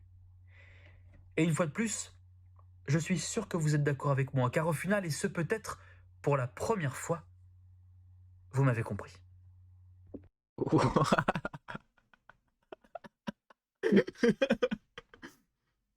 Ah, c'est très très fort. Euh, il va très très vite. Hein. Aménir, tu es mute. Euh, À chaque fois. oui. Ça va très très vite. Je Hein. regarderai plus mes stylos de la même manière. Mais oui, Pauvre Daniel. c'est fou. Il est vraiment très très fort. J'étais en train de me Ouais. dire, waouh, il écrit vraiment très bien, on dirait une histoire, genre un film, et puis là il commence à dire non, c'est pas un Pixar. J'étais, ah d'accord, c'est un constat, ah d'accord. Il a réussi à voir au-delà de ce que tu avais pensé. Mais oui, il sait, il est dans nos têtes finalement. Il est dans nos têtes. Donc voilà, c'était Lucas qui nous a proposé un nouvel épisode de Vous m'avez compris pour notre plus grand plaisir. Je crois que j'ai envie de tous les revoir. C'est exactement ce que je me suis dit. Je me suis dit, ce serait super chouette de faire, soit de les mettre tous ensemble ou alors de les faire un podcast avec. Ouais, Je sais pas. faudrait qu'on puisse faire des épisodes, peut-être des épisodes spéciaux où on regroupe les différents. C'est une idée ça, c'est Bah, une à idée. vrai dire, ça marche aussi avec tous les. Enfin, du coup, là, bienvenue dans le. On est dans les coulisses de Créatol, qu'on va faire une réunion créative, voilà, c'est comme ça que C'est exactement comme ça que ça se passe. Oui. Mais oui, mais on s'était déjà dit ça de toute façon pour les Chroniques de Dorian. Je pense que pour Ouais. les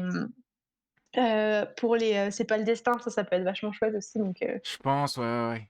On va vous sortir des collections de tout ce que nos jolis chroniqueurs Exactement. ont fait. C'est vrai que c'est très très fort. Hein.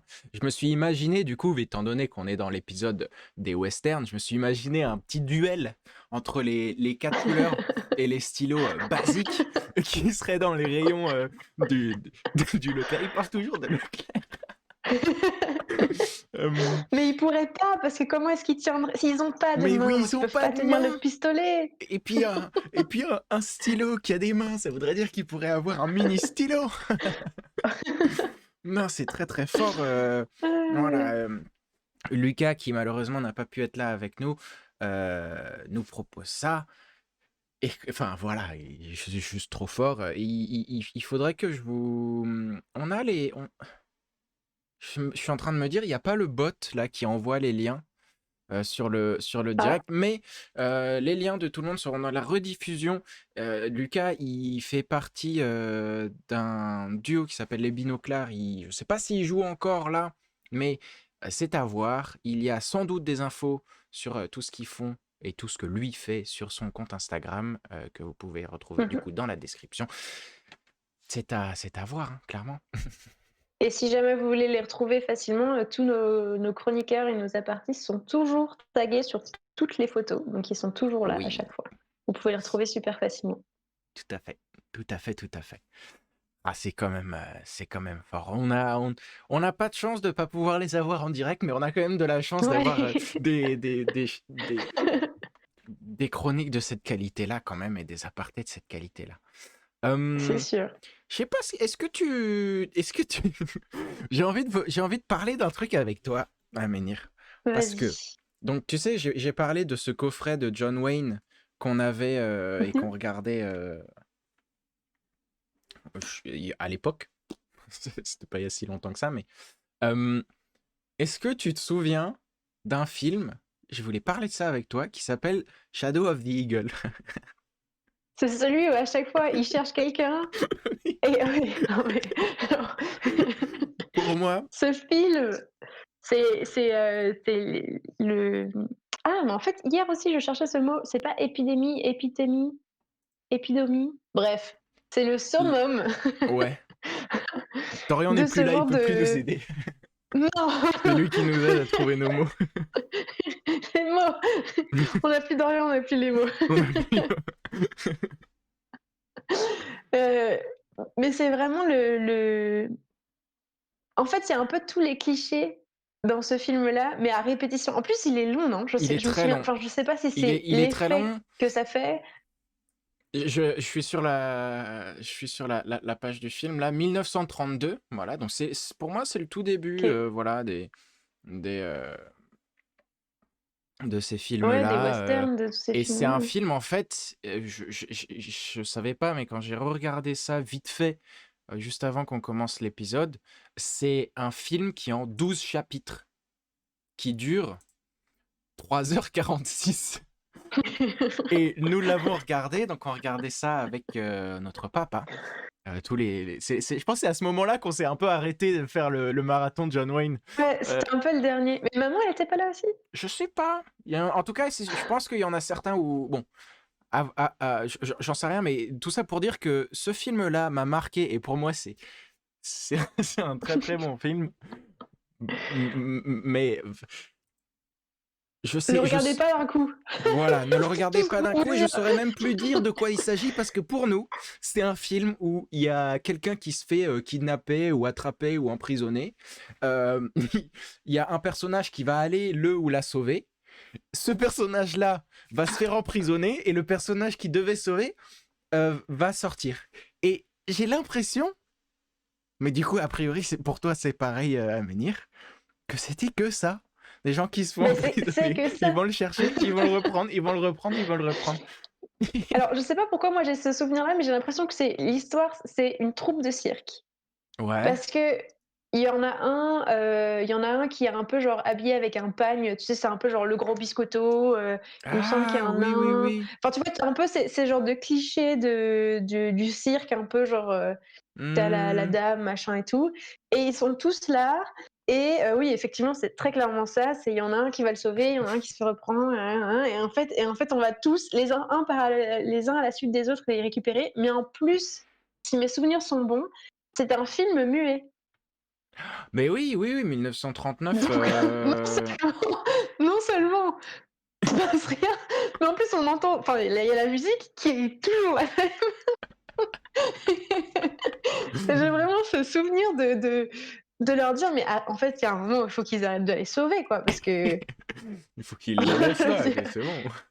et puis les kidnappeurs, ils sont nuls aussi, parce qu'ils sont probablement 12 s'il y a 12 chapitres. Probablement que c'est ça Oui, oui, l'histoire. oui, oui, oui. Ça veut dire qu'ils arrivent à kidnapper une personne et ensuite ils en laissent partir 12. C'est quand même fort. Ouais, ouais, ouais. Non, Je me c'est souviens de ça et de Yellow Ribbon ou un truc comme ça, de ce coffret. Yellow Ribbon, je ne vois plus. Parce que c'est vrai qu'en fait, en termes de comment est-ce que les films étaient construits et bah, de quoi ils parlaient, surtout à cette époque-là où bon, bah, c'était western. euh, c'est plus du tout au même standard qu'aujourd'hui, quoi. Non, c'est sûr. Bah, c'est vrai que pour notre génération maintenant qui est accro à toutes ces mini informations, encore Hmm. pire avec TikTok, mais alors là, je me dis: «Mais tu mets un génération alpha, ceux qui sont nés avec TikTok, devant ce film, ils pètent un Oui. Oui, parce que non oui. seulement ça prend 40 minutes d'aller sauver quelqu'un, mais en plus ils en sauvent 12. Hum. Je suis content de savoir que j'étais pas tout seul à être aussi marqué par ça. Ah non, mais je me souviens, en plus après, enfin pendant des mois après, à chaque fois Mais on était oui, là: «Ah non, mais pas toujours, hein, Eagle». toujours. Alors qu'on voulait essayer de tous les regarder parce que voilà, grand classique. Ouais, Et bon, bah. bah, Ah John oui, Wayne, c'était She Wore a Yellow Ribbon. voilà, c'est ça. Je me souviens aussi. Je crois qu'il était mieux, lui. De toute façon, Ouais, bon, c'est pas vu je comme on sais. l'a décrit, bah, bon, Oui. on dit ça, mais c'était quand même un bon disons que le concept est intéressant. Dans mon souvenir, les images sont sympas, enfin c'est Bah, c'est ça, en fait, c'est pour l'époque. En fait, je pense que quoi qu'il arrive, peu importe le film qu'on regarde ou le livre qu'on lit ou quoi que ce soit, il faut le remettre dans le contexte de son époque. ah oui. Ah bah, alors là, pour le coup, bah, justement, on parlait des KPDP et donc des Trois Mousquetaires. Mhm. Qu'est-ce qu'ils étaient dramatiques! Alors je sais pas si c'est parce que c'est romancé et du coup c'est un roman et du coup machin et tout, mais genre Les Trois Mousquetaires, le début, Ouais. c'est D'Artagnan qui alors je me souviens plus exactement de l'ordre, mais il commence à parler à quelqu'un, il est pas content avec lui, il lui dit: «Duel à midi». Ensuite, il rentre dans quelqu'un d'autre, ce quelqu'un d'autre n'est pas content, il lui dit: mais non, vous êtes rentré dans mon manteau, duel à midi». D'Artagnan, il fait: «Désolé, à midi, je suis déjà pris, du coup, duel à 1 heure». Et ensuite, il continue, machin et tout, il parle avec quelqu'un qui, je crois il a l'impression d'être, que l'autre l'a volé ou quelque chose comme ça, et il lui dit: «Oh là là, duel à midi». Et puis, bah, D'Artagnan, il fait: «Bah, en fait, non, parce que j'en ai déjà un à midi, j'en ai déjà un à 1 heure, du coup, duel à 2 heures».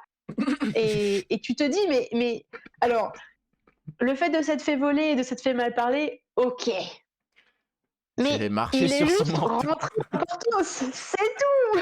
Enfin, dans mon souvenir, c'est Porthos, mais pourquoi? Enfin bref, c'est vraiment c'est d'un C'est dramatique, et vrai. mais ouais, comme tu dis, il faut le remettre un peu dans son contexte. Mais voilà, il faut remettre les œuvres dans leur époque, mais c'est vrai que c'est hilarant quand tu le lis un peu aujourd'hui, où tu te dis genre maintenant tu rentres dans quelqu'un, tu fais: «Oh pardon, Ouais. excusez-moi», et puis Tu jamais tu prends feras tu prends un gant et tu duel. Et puis à chaque fois quand ils ont des, enfin, pour montrer, il y a aussi un moment où, pour montrer qu'il est d'accord avec lui et que du coup il se battra pas avec lui, il casse son épée en deux en mode: «Non seulement je vais pas me battre avec vous, mais en plus je casse mon épée». Sauf qu'on est en plein milieu d'une guerre et tu es là genre: «Mais en fait, il va falloir que tu utilises On ton a épée à besoin un de ton moment». épée. Et ensuite, il range son épée cassée dans son bureau pour aller jusqu'au bout, et tu es là: «Mais c'est pas possible». Ouais, ouais. En tout cas, c'est drôle, c'est vraiment sympa. Après, c'est toujours des histoires qui sont chouettes Bah à lire, ouais. donc Alors a priori, John Wayne a fait au moins 83 films. Au moins. oh! Ouais. Ouais, ouais. Donc Bah, je me souviens que c'était gros. c'est une John très, Wayne, très grosse Louis boîte. de Funès, c'était les 2 gros Oui, oui, coffrets oui, qu'on oui. avait. Après, il y avait les James Les Bond James aussi qu'on Bond. avait. Ah, on avait plein de coffrets, hein. On avait plein de Mmh. coffrets. Hem, est-ce qu'on parlerait pas d'un autre truc qu'on a fait, tous les 2, j'ai envie de dire quand on était jeunes, mais on fait toujours et on est toujours jeunes. Non, un autre sujet, dont tu voulais parler, c'est un jeu de société. Exactement. C'est la première fois Alors, qu'on parle d'un jeu de société, de présenter un jeu de société heu, sur Creatalk. oui, je crois. Bah, c'est vrai que comme on a une chronique à la base jeux vidéo, mais Ah que, oui, ils ont j'avoue, toujours pas pu, je crois qu'ils s'étaient enfin, ils ont envie, mais c'est tout un truc. Je sais pas. Je pense que ça viendra un jour, nos chroniqueurs jeux vidéo feront, un truc autour du jeu de société. Je le dis, mais probablement, oui. ça C'était une idée, en tout cas, ils nous en avaient parlé, mais bon, on va pas les jeter sous le bus. non, Ça se dit exactement. pas en français. Je Comme on va pas les on va pas les mettre comme ça en porte-à-faux, on va attendre qu'ils nous confirment eux-mêmes. tout à fait, ça on verra. Et du Hem, coup, je vais prendre, l'opportunité de ce moment western pour pouvoir parler d'un jeu de société, oui, heu, auquel on joue beaucoup dans la famille, effectivement. il est vraiment trop bien. Et Et juste, je donc me suis pour rendu ça, compte, j'ai pas de jingle pour toi parce que j'ai que des jingles de ingénierie créative. Je me suis rendu compte de ça, bah juste oui, avant ton et du coup, mmh. ceci est le jingle pour, Aménir qui va nous Tout, tout, tout, tout, parler de tout. un jeu. Là là. Alors, petite mise en situation. Vous êtes le plus grand bandit du Far West. Vous en êtes persuadé.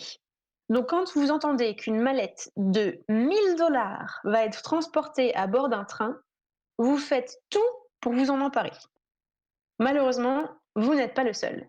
Une pléthore d'autres bandits veulent le même butin que vous. Donc ce n'est plus seulement une question d'argent, c'est une question de réputation. Lequel de vous sera médaillé Lequel de vous sera médaillé le plus grand bandit de tous les grands bandits du Far West? Et ce n'est pas tout. Le meilleur marshal a été dégoté pour protéger cette précieuse mallette. Serez-vous à la hauteur? Le concept de ce jeu est donc plutôt simple. Vous avez un pion et vous devez récupérer le plus d'argent possible, et ce avant les autres, tout en vous méfiant du marshal. Ce qui rend ce jeu intéressant, c'est son déroulé. En effet, Colt Express se passe en 2 temps. Donc dans un premier temps, chacun planifie ses mouvements à l'aide des cartes actions que l'on peut voir. Ah, c'est marrant, je peux toucher les cartes Ah, du c'est coup. trop bien. Qu'on peut voir ici. Vous avez donc vos cartes actions. Vous pouvez soit donner un coup de poing, vous déplacer, prendre de l'argent, et cetera, et cetera. Mais le souci, c'est que de temps en temps, on passe sous un pont et à partir de ce moment-là, quand on passe sous un pont, on voit rien, il y a pas de lumière et donc les cartes sont posées à l'envers. Il peut aussi se passer qu'on joue le tour à l'envers, donc c'est-à-dire que c'est le dernier joueur qui joue en premier dans ce tour, et cetera, et cetera. Ce qui nous amène au deuxième temps du jeu. Toutes les actions qui sont décrites dans les cartes doivent être réalisées par les pions que l'on peut voir sur le train ici, et elles doivent être réalisées dans l'ordre. Donc, ça mène de temps en temps à des petites situations un petit peu cocasses. On peut avoir par exemple prévu de taper sur un pion. Donc si moi par exemple je suis le pion bleu et que je voulais taper sur le pion rouge qui était avec moi à la base dans le wagon, et ben, je peux me retrouver à n'avoir personne à taper parce qu'il a déplacé son pion pendant qu'on traversait un tunnel et moi je ne l'ai pas vu. Un autre détail qui est assez intéressant aussi dans ce jeu, c'est que chaque personnage a un pouvoir ou une habilité différente. Certains séduisent, certains frappent plus fort, certains tirent toujours juste, certains sont plus discrets que les autres au premier tour. Bref, chacun des personnages ont des avantages et du coup, c'est toujours intéressant de rejouer avec un personnage différent et il y a donc une rejouabilité sur ce jeu qui est extrêmement grande. Donc comme, on le disait tout à l'heure, avec la famille, on joue souvent à la version classique, dont les images ont été tirées, mais apparemment il y a des extensions qui existent. Oh. Donc pour ceux qui me connaissent et qui écoutent, si vous n'avez pas d'idée pour le prochain cadeau anniversaire de Célia, je dis ça, je dis rien. Bon, bien sûr, je rigole, hein, je suis toujours ultra gâtée, donc voilà, il y a pas un souci. Toujours des jeux de société. Heu Mais Colt Express, c'est un jeu français qui a été créé par Christophe Rimbaud, illustré par Yann Parovel et Jordi Wallenba, et il a été d'ailleurs plusieurs fois récompensé par plusieurs prix. Il me semble que c'est un jeu qui date de 2000, n'importe quoi. 2014. En tout cas, les prix commencent à partir de 2014. Donc, ok, c'est noté. 2014, oui. Avec un temps d'explication qui est relativement court, et de compréhension des règles qui est relativement court, il demande néanmoins une toute petite période d'adaptation. Déclarer ses actions, c'est pas toujours facile parce qu'on doit toujours penser en décalé par rapport aux cartes qu'on pose et au moment où on va bouger les pions. Mais c'est ça qui rend la stratégie beaucoup plus intéressante sur le Colt Express que sur un autre jeu où il suffit simplement de bouger en fonction du nombre de dés, du nombre lancé par le dé, et cetera, et cetera. Donc, heu qu'est-ce que ça a à voir avec les westerns? Bah, c'est tout simplement le C'est setting du jeu, en fait. c'est écrit dessus. C'est tout. Il y a pas de là, il y a pas besoin de chercher. C'est écrit dessus. Il y a pas de thèmes, qui sont plus poussés et cetera. C'est juste, ça se passe dans le Far West. C'est juste Il y a trop un bien, en petit fait. wagon, il y a même des petits cactus et tout, donc Oui. on s'y croit. C'est vrai qu'il Mais est vraiment dans il est super. ce jeu est génial. Mmh.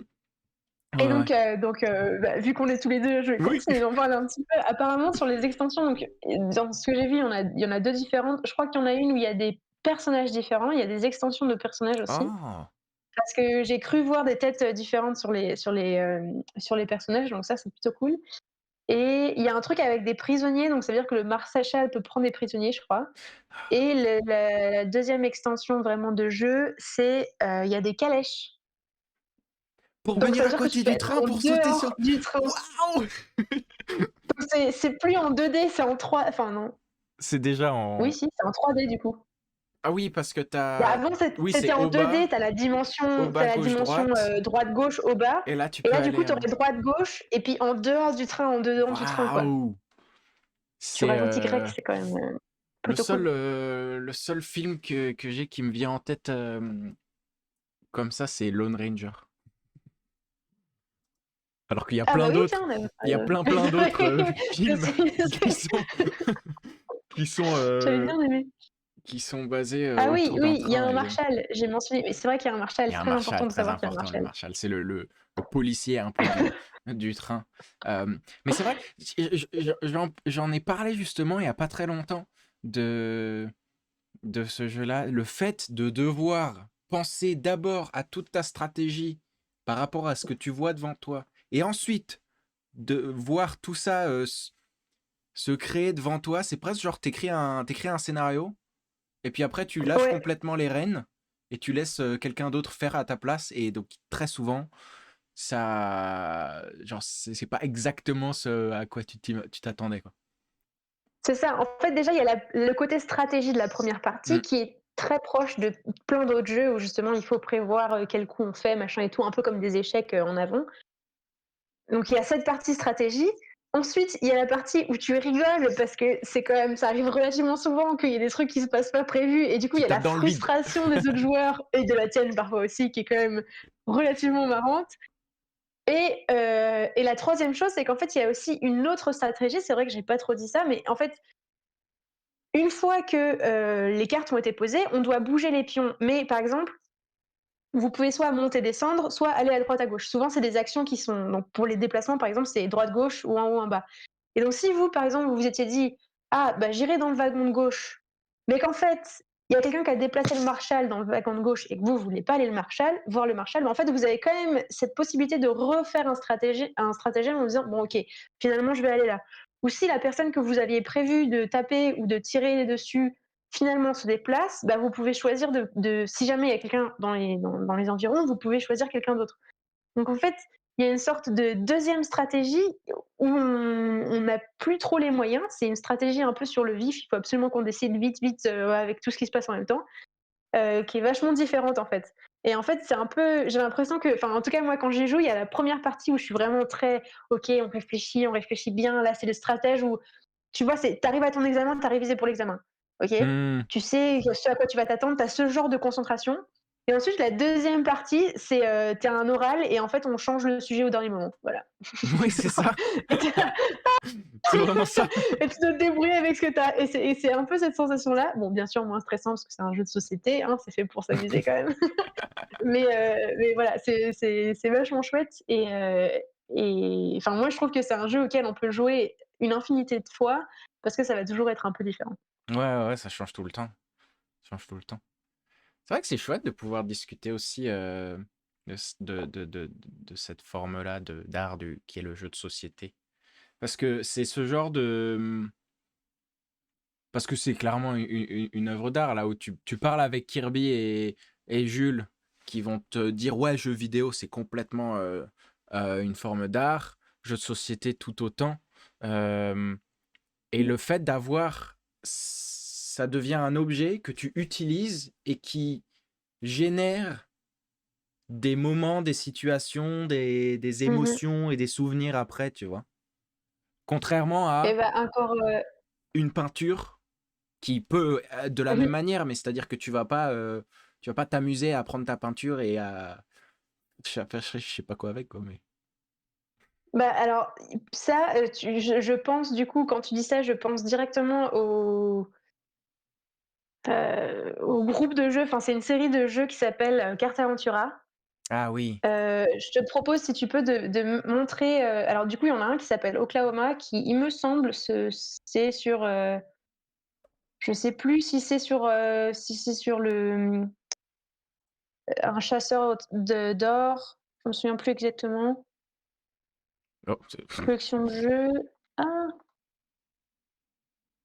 Mais en tout cas, c'est un peu dans le Far West. C'est vrai que j'aurais pu parler de celui-là, mais j'ai pas joué, j'ai joué à Carte Aventura, celui sur les Vikings, mais j'ai pas joué celui sur, Oklahoma et en 1854, ouais, bon, c'est typiquement le Far West, oui, la conquête de oui, l'Ouest et cetera. Donc c'est vraiment dans le thème. Mais alors pour le coup, donc pour ceux qui connaissent pas, et c'est en gros, c'est un jeu de cartes dont vous êtes le héros, très similaire à ce qu'on peut avoir, avec, les livres dont vous êtes le héros et cetera. Il me semble que tous les jeux de cartes sont peints par la même personne qui est fiche technique, est-ce que c'est écrit là-dessus? Guillaume Vernon, oui. Mhm. que je suis sur Instagram, qui est incroyable. En ce moment, il y en a un qui est en train d'être écrit sur, l'histoire de Charlie Chaplin. Oh! non seulement c'est un jeu qui est super parce que du coup vous êtes, immergé oui, c'est vrai que là je me coupe dans mes mots, donc je reviens au début. Carte Aventura, qu'est-ce que c'est? C'est un jeu de cartes dont vous êtes le héros. Au départ, vous partez avec un certain nombre de cartes qui sont dévoilées et ensuite vous prenez des décisions en fonction de votre personnage, en fonction de vous, ça peut dépendre, hem et vous avancez dans l'histoire. Donc par exemple, si jamais, vous choisissez, la hache plutôt que l'épée, vous retournez la carte 2 plutôt que la 3 et cetera. C'est un jeu du coup qui est prise en main extrêmement simple, et en fait, c'est chouette parce que c'est rejouable. Il me semble à chaque fois, 6 différentes fins, et non seulement c'est magnifique, comme je disais, les œuvres d'art sont vraiment très, très belles. En plus, c'est vraiment un très bon moment, on essaie on essaie de créer sa propre histoire en fait, on lit son propre livre, on vit son propre film, mais tous les personnages, principaux sont des personnes qui ont réellement existé. Ah, Donc toutes les informations que vous connaissez, ce sont des vraies choses, enfin que vous apprenez à travers les cartes sont des vraies choses. des vrais faits. Donc sont des vrais faits, exactement. Donc par exemple, celui de Vinland, vous cherchez, hem, vous êtes le fils ou la fille, je sais plus trop, de Éric le Rouge, donc qui est un explorateur, viking. Dans Oklahoma, du coup, qu'est-ce qu'il disait? C'était, Bass Reeves. Je ne sais pas qui c'est, puisque je n'ai pas encore joué au jeu. Et donc le prochain, ce sera sur Charlie Chaplin et le cinéma, à cette période-là. Voilà. Voilà, Ah, donc c'est ça, c'est c'est lui des jeux le de cartes Hollywood. qui sont incroyables. Voilà, et il est sorti déjà? Il me semble qu'il est en train d'être, 1920, fait. Ohio, USA. Vous incarnez Jim Tully, un ouvrier lassé par un quotidien bien loin de ses rêves de cinéma, quitter tout et de train en train tenter de traverser le pays avec l'espoir de rejoindre le plus célèbre des vagabonds, Charlie Chaplin. Voilà. Donc on n'est pas Charlie Chaplin, mais on est quelqu'un qui est proche. Ça tourne, bah, tout à fait. C'est génial, trop bien. C'est vraiment incroyable comme jeu de cartes, et ça peut se jouer tout seul, donc vous pouvez Mhm. prendre les décisions tout seul ou en groupe, et c'est vachement drôle parce que du coup, moi, quand j'ai joué à Vinland, enfin celui donc Vinland, donc vous êtes un explorateur viking, vous êtes sur un bateau, très souvent, il fait pas beau, il y a pas d'eau, enfin il y a plein de situations dans lesquelles vous pouvez être, et donc ce jeu-là, j'y ai joué, on était 3. Et en fait, on se rend compte des décisions des gens qui sont un peu en mode: «Bon, est-ce qu'on y joue vraiment, on est dans le jeu, machin et tout? Ou est-ce qu'on y va un peu, allez, il y a l'air d'avoir un monstre, mais on va quand même battre le Mm, monstre», mm, tu vois? Et du coup, tu te rends compte un peu des personnalités des gens par rapport à ces décisions-là, et c'est vachement chouette. mm. Ah, on a un Donc peu plus 2 roleplay. recommandations en une du coup. Ouais, trop bien. Moi, je voulais parler un tout petit peu avant de se quitter, parce que je pense qu'on va pas trop tarder. Euh, Ouais. j'ai... Bon, pareil, pas assez de matière pour en faire une vraie chronique. Mais avant de se quitter, j'ai quand même envie de vous parler d'un réalisateur, non pas de films de western, non, non, non, mais un réalisateur japonais qui s'appelle Akira Kurosawa, que vous connaissez peut-être pour le film Les Sept Samouraïs, qui est sorti vers 1950-1954. Voilà. Et en fait, pourquoi est-ce que je vous parle de ça dans un épisode où on parle de western alors que c'est un réalisateur qui a fait des films, bon bah, autour du Japon, des histoires de samouraïs. Il a fait notamment Kagemusha. Oui, Kagemusha. Oh là là. Euh, La raison pour laquelle je vous parle de lui, c'est que donc il a fait, comme je l'ai dit, un film qui s'appelle Les Sept Samouraïs, qui a inspiré un remake quelques années plus tard, qui s'appelle, bon, peut-être que vous le connaissez, qui s'appelle Les Sept Mercenaires cette fois, en 1960, et en fait qui a donc fait un pont entre le cinéma japonais et le cinéma américain brut et pur qu'est le western, quoi, à cette époque-là. Qui fait qu'en fait, on se rend compte que beaucoup des, des éléments qu'on va retrouver dans le western ont été inspirés par le cinéma japonais, c'est-à-dire qu'on va avoir ou en tout cas par Kurosawa, un personnage qui essaye tant bien que mal de sortir de sa condition de, euh, de paysan pour aller plus loin et pour aller rêver au niveau voilà, de la famille, des gens un peu plus riches, de la famille royale, etc. Notamment dans Kagemusha, qui est assez bon comme film, qui tourne autour de l'histoire d'un sosie, d'un empereur ou d'un samouraï, d'un empereur. Et bon, c'est très très décousu. Mais voilà, je voulais vous parler de ça, je trouvais ça super intéressant. C'est en plus très très belles images, Kurosawa. Voilà, si jamais vous ne connaissez pas, allez jeter un œil. Il a un lien avec les westerns en plus. C'est fou. Moi, je Euh, connais pas du tout. t'as J'ai vraiment du retard t'as pas vu dans tous ces films-là. Kagemusha? On l'avait pas vu ensemble celui-là? Non, peut-être pas. Non, je crois pas. Mais en Euh, fait, je me suis rendu compte que ma culture cinématographique, hmm, elle était très américano-centrée. hmm, Bien sûr, les grands classiques du cinéma français, mais des vraiment très très grands classiques, hein, parce que même beaucoup de films. Je pense que vous avez commencé à regarder vraiment un peu en dehors des blockbusters, je dirais, quand moi je suis partie faire mes Ah, études. ok. Voilà, du coup, vous avez une culture cinématographique et moi, je sais juste jouer avec les molécules, voilà. Je veux pas faire bien dans la société. Tu restes avec tes éprouvettes. Exactement, exactement. Voilà, vous J'en avez ai pas là. Il faut que je me fasse un petit setup quelques images. C'est de super beau comme filmiste. plan, ça.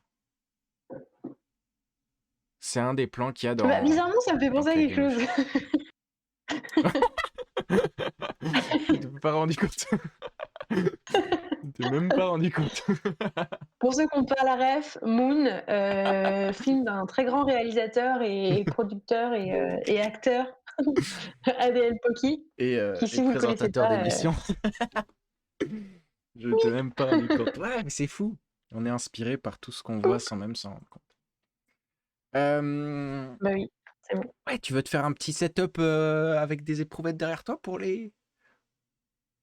Ouais, bah, je sais pas trop, mais en fait, c'est un peu compliqué, parce que en fait, j'ai trop hâte de pouvoir enfin envoyer mon setup, sur le channel setup de ton Discord. Alors Ah là, c'est oui, vraiment je te fais on de est... la promo incroyable. Donc Augustin, Adèle Poki, boop, C'est moi.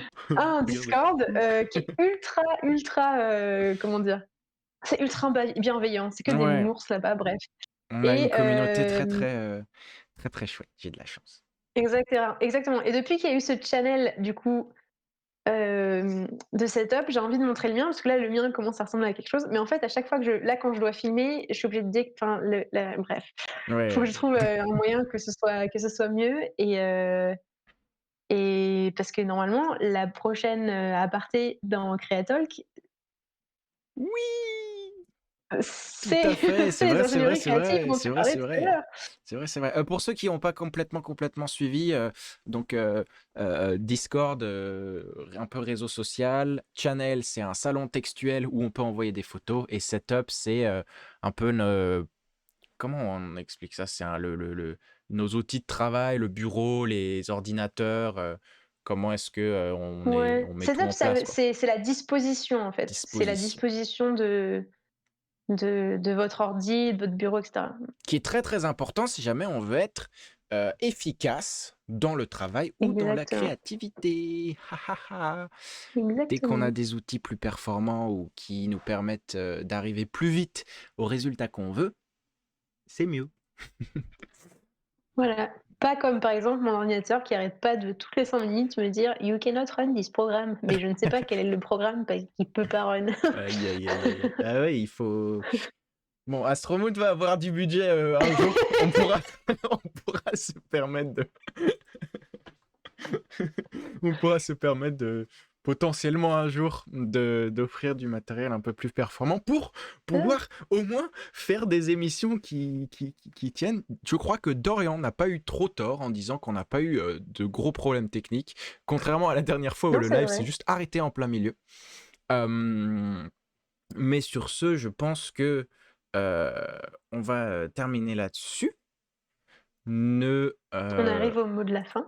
on arrive au mot de la fin. Le mot de la fin qui sera bon euh, rapide.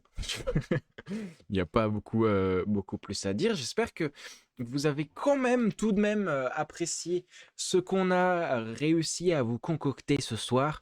Même si tout n'était pas prévu comme d'habitude. Il y a un post-it qui se barre de mon mur. Pardon. Euh, on est vraiment un peu plus en freestyle et en même temps, j'ai envie de dire j'aime bien. J'aime bien, ça met moins de pression, moins de stress tout d'un coup, même s'il y en a quand même, parce qu'on veut quand même pouvoir vous offrir quelque chose de pas trop mal. En tout cas, j'espère que cette émission vous a plu, que vous nous ayez vus en direct. Merci à vous qui êtes en direct ou en rediffusion ou en podcast. Et il y a de plus en plus de gens qui nous écoutent en podcast. Merci d'ailleurs de nous dire quand vous nous écoutez, c'est trop trop bien. Euh, ça fait, ça fait plaisir. Merci pour cette belle émission indépendante. Ça nous fait plaisir. C'est vraiment cool. C'est un beau moment où on se retrouve. On parle quand même. Je vous avoue, on a hésité à un moment à pas faire l'émission, mais comme a dit Dorian On en est content d'être français, là. déjà on est content d'être là. Et en plus, comment il a dit déjà? J'ai que la Le version en spectacle doit français. Le continuer. spectacle doit continuer. Exactement. Sans C'est bégayer, c'est- sans bégayer, c'est c'est mieux. beaucoup moins sympa. Je vous invite, comme d'habitude, à nous suivre sur les réseaux Instagram et Facebook. Vous avez vraiment eu un peu plus les coulisses. En plus, on a discuté avec Aménir. Voilà, c'est Aménir qui tient les comptes, les réseaux. Donc, n'hésitez pas à suivre, il y a des jolies choses qui sont mises dessus, surtout que vous saurez de quoi on va parler dans 2 semaines. Et dans 2 semaines, ce sera un peu un giga d'ailleurs, je peux vous le dire, allez, je vous le dis en exclusivité pour vous qui nous écoutez et nous regardez. On va faire un gros épisode autour de la connexion entre le jeu vidéo et le cinéma. Comment est-ce que les avancées technologiques des uns et des autres ont permis de faire avancer l'un et l'autre. Voilà, c'est un épisode que j'ai un peu hâte de faire. Voilà, je vais moi-même participer et vous proposer ça va être une grosse chronique. Bref, on va voir tout ça à dans 2 semaines. Je sais pas si j'ai oublié des trucs. Juste merci en fait. Et puis Moi, j'étais en train de me dire si jamais il demande, parce que d'habitude tu demandes la reco de la ah oui, semaine, tu veux. etc. Je me Mais suis dit. je me suis dit, vu que oui, c'est vrai que Dorian était là. Enfin, si jamais t'as une Bah, reco, en vas-y, fait, hein. Parce que moi, ouais, non, parce que le seul truc, parce que je me suis dit, si jamais il dit il faut qu'on ait une reco de la semaine, je vais forcément parler de Tresse de la ouais, mer d'Émeraude, qui est du coup, j'en ai très très t'en vite as parlé parlé un petit peu. la semaine dernière. Enfin, il y a 2 semaines, j'en ai très très vite parlé. J'en ai reparlé un peu dans ma présentation. Mais vraiment, pour tous ceux qui... Ah, je sais pas comment expliquer, mais ce livre, je pense qu'il peut plaire à tellement de gens. Le principe est incroyable. Euh, En fait, c'est un livre de pirates, donc c'est une histoire de pirates. C'est une fille qui se retrouve dans la piraterie un peu malgré elle, disons. Mhm. Heu, mais au lieu d'avoir de la mer avec de l'eau, c'est de la mer, Ah donc oui, c'est déjà, ça. c'est pas de l'eau, donc ça, c'est déjà c'est incroyable. C'est des spores, donc qui sont vivants, végétaux, et chacun il y a différentes mers, chaque spore a des pouvoirs différents, et quand on met de l'eau dessus, chaque mer, donc chaque différent spore, donc par exemple, on a la mer émeraude. Quand vous mettez de l'eau sur les spores de la mer émeraude, il y a des arbres qui poussent. Donc la mer, déjà dangereuse dans tous les univers, enfin dans tous les univers comme on parlait la dernière fois, c'est Mhm. l'immensité, etc. L'inconnu. Mais là, elle est d'autant plus parce que non seulement c'est l'immensité, etc., mais en plus, si jamais il y a de l'eau qui tombe dans la mer, ce qui paraît un petit peu ridicule Ouais. quand on y pense comme ça, mais s'il y a de l'eau qui tombe dans la mer, il y a une forêt qui pousse, Waouh. dans le cas de la mer émeraude. Et Et c'est génial, le personnage est hyper inventif, C'est une fille qui est super intelligente, qui invente plein de trucs. Donc tout ce côté, enfin, j'aurais même pu en parler dans le côté un peu western, parce qu'il y a le côté un peu d'aller plus loin, de l'aventure, machin et tout. Mais bon, comme c'est sur la mer, finalement, c'est plus pirate. Hmm. Elle fabrique elle fabrique plein de trucs un peu ingénieurs. Donc, enfin, pour moi, si jamais vous aimez les contes, parce que les contes de fées, un peu, c'est écrit un petit peu comme une conte de fées, c'est quelqu'un qui raconte l'histoire, très différent du style de Brandon Sanderson, mais très Ok. très sympa. Si vous aimez les films de pirates, les livres de pirates, c'est génial. Si vous aimez la grande sœur des Baudelaire, j'ai oublié son nom, mais un peu son esprit un peu ingénieux, machin et tout, c'est un peu le même principe, c'est génial. Voilà, j'adore. Et en plus, alors je sais pas si je peux vous montrer. Est-ce que je vais pouvoir vous montrer? Non, à mon avis, ça fera moche, mais c'est un livre qui est illustré. Et les illustrations sont juste magnifiques. Je vais essayer vite fait de retrouver la personne, parce qu'il me semble que c'est un artiste qui a fait toutes les illustrations. Mais elles sont juste incroyables. Euh, Et ça rend encore plus cette ambiance un petit peu conte de fées, quoi. Ah, je crois qu'on a. Euh, Est-ce que c'est ça? Voilà, par exemple, ça c'est la première illustration qu'il y a, mais celle du bateau, voilà, celle du bateau, elle est Waouh. incroyable. Ah ouais, ok, je vois. Ah ouais. Donc c'est des Donc c'est sports, donc tu peux être dessus, mais euh, parce t'as qu'en fait, cette il y a sorte tout de un truc. kraken de végétal, quoi. Donc normalement, la mer, donc ça c'est un truc qui est assez intéressant, ou peut-être qu'un jour j'en Bon, parlerai peut-être un jour comment ça s'appelle? Dans une ingénierie créative. Mais en vrai, ça spoil un peu beaucoup ah, les images. Donc là, par exemple, c'est une autre mer. Il y a la mer verte et il y a la mer rouge. Et la mer rouge, elle est différente de la mer verte. Les sports sont différents. ah Il oui, y a un ok. dragon, enfin bref, il y a vraiment de tout, c'est incroyable. Mais donc les sports, je vais très vite, mais c'est un fluide non newtonien. C'est un peu comme les sables mouvants, Ah c'est-à-dire oui. que si jamais il y a du mouvement, le mouvement, c'est un peu comme des vagues. Donc ça va agir comme la mer, comme nous on la connaît. Mhm. Mais si le mouvement s'arrête, bah, ça va être comme du sable, et sur le sable, vous pouvez marcher. Ouais. Donc en fait, c'est ça le système. Et d'ailleurs, l'auteur a fait avec un youtubeur, Brandon Sanderson, mon héros, a une chaîne YouTube sur laquelle toutes les semaines il parle des avancées, etc. Et il a fait une collaboration avec un youtubeur de science, de vulgarisation scientifique, Mhm. pour expliquer le phénomène. Je ne l'ai pas encore vu parce que je voulais pas me spoiler du coup ce livre, mais je vais la Hmm. regarder Oui, parce sous que peu. tu l'as fini. Aujourd'hui, ce matin. Oui. Non, vraiment, c'est trop bien, j'adore. Ah bah, génial. Je pense que toi, tu pourrais bien aimer. C'est le Ouais. genre de. Et visuellement, incroyable, t'as envie de faire un film. Enfin, c'est génial. Oh là là. Ah bah, Aménir, elle me propose toujours des livres sur lesquels je pourrais en faire un film. Là, je suis en plein dans le Exactement. projet Starpoint. À chaque fois, je suis en mode waouh. J'ai déjà C'est ouf, hein. le film est dans ma tête là. Le film est dans ma tête. C'est trop beau, c'est trop bien. Euh, Ah, Starpoint, le projet Starpoint, je pourrais le proposer à n'importe qui. Tout le monde devrait lire ce livre. euh, Mais j'en parlerai peut-être une autre fois. Faut qu'on refasse un Narratalk d'Aménir, parce que j'ai Ouais, de nouveau des mais trucs à oui, dire, un et je petit pense que ça live pourrait être tranquille intéressant. comme ça. Bah, tout à fait, on Ouais. peut. On termine là-dessus. Ou sinon, allez me voir sur le channel Narratalk d'Aménir dans le Oui, Discord. sur le Discord, On c'est continue les vrai, pubs. on continue là. Hashtag Voilà, ad. c'est bon, j'arrête de parler de Brandon Sanderson, c'est fini. J'ai plus le droit d'en parler pendant 2 mois. Ok, voilà. 2 mois, très bien. Bah merci beaucoup. Merci beaucoup pour c'est vraiment là, plus ça va, plus j'ai l'impression de connaître un tout petit peu, parce que je sais que c'est énorme, mais un petit peu Sanderson à travers toi et ta vision de cet auteur, c'est un truc de malade, tout ce qu'il fait. Mhm. Euh, voilà, merci, au revoir. Merci beaucoup. Au revoir tout le monde, passez une bonne soirée. Dans 2 semaines, passez une bonne soirée et bye bye. Bye bye. Merci. Bye bye. C'est un peu long, là. C'est bon. Bye bye.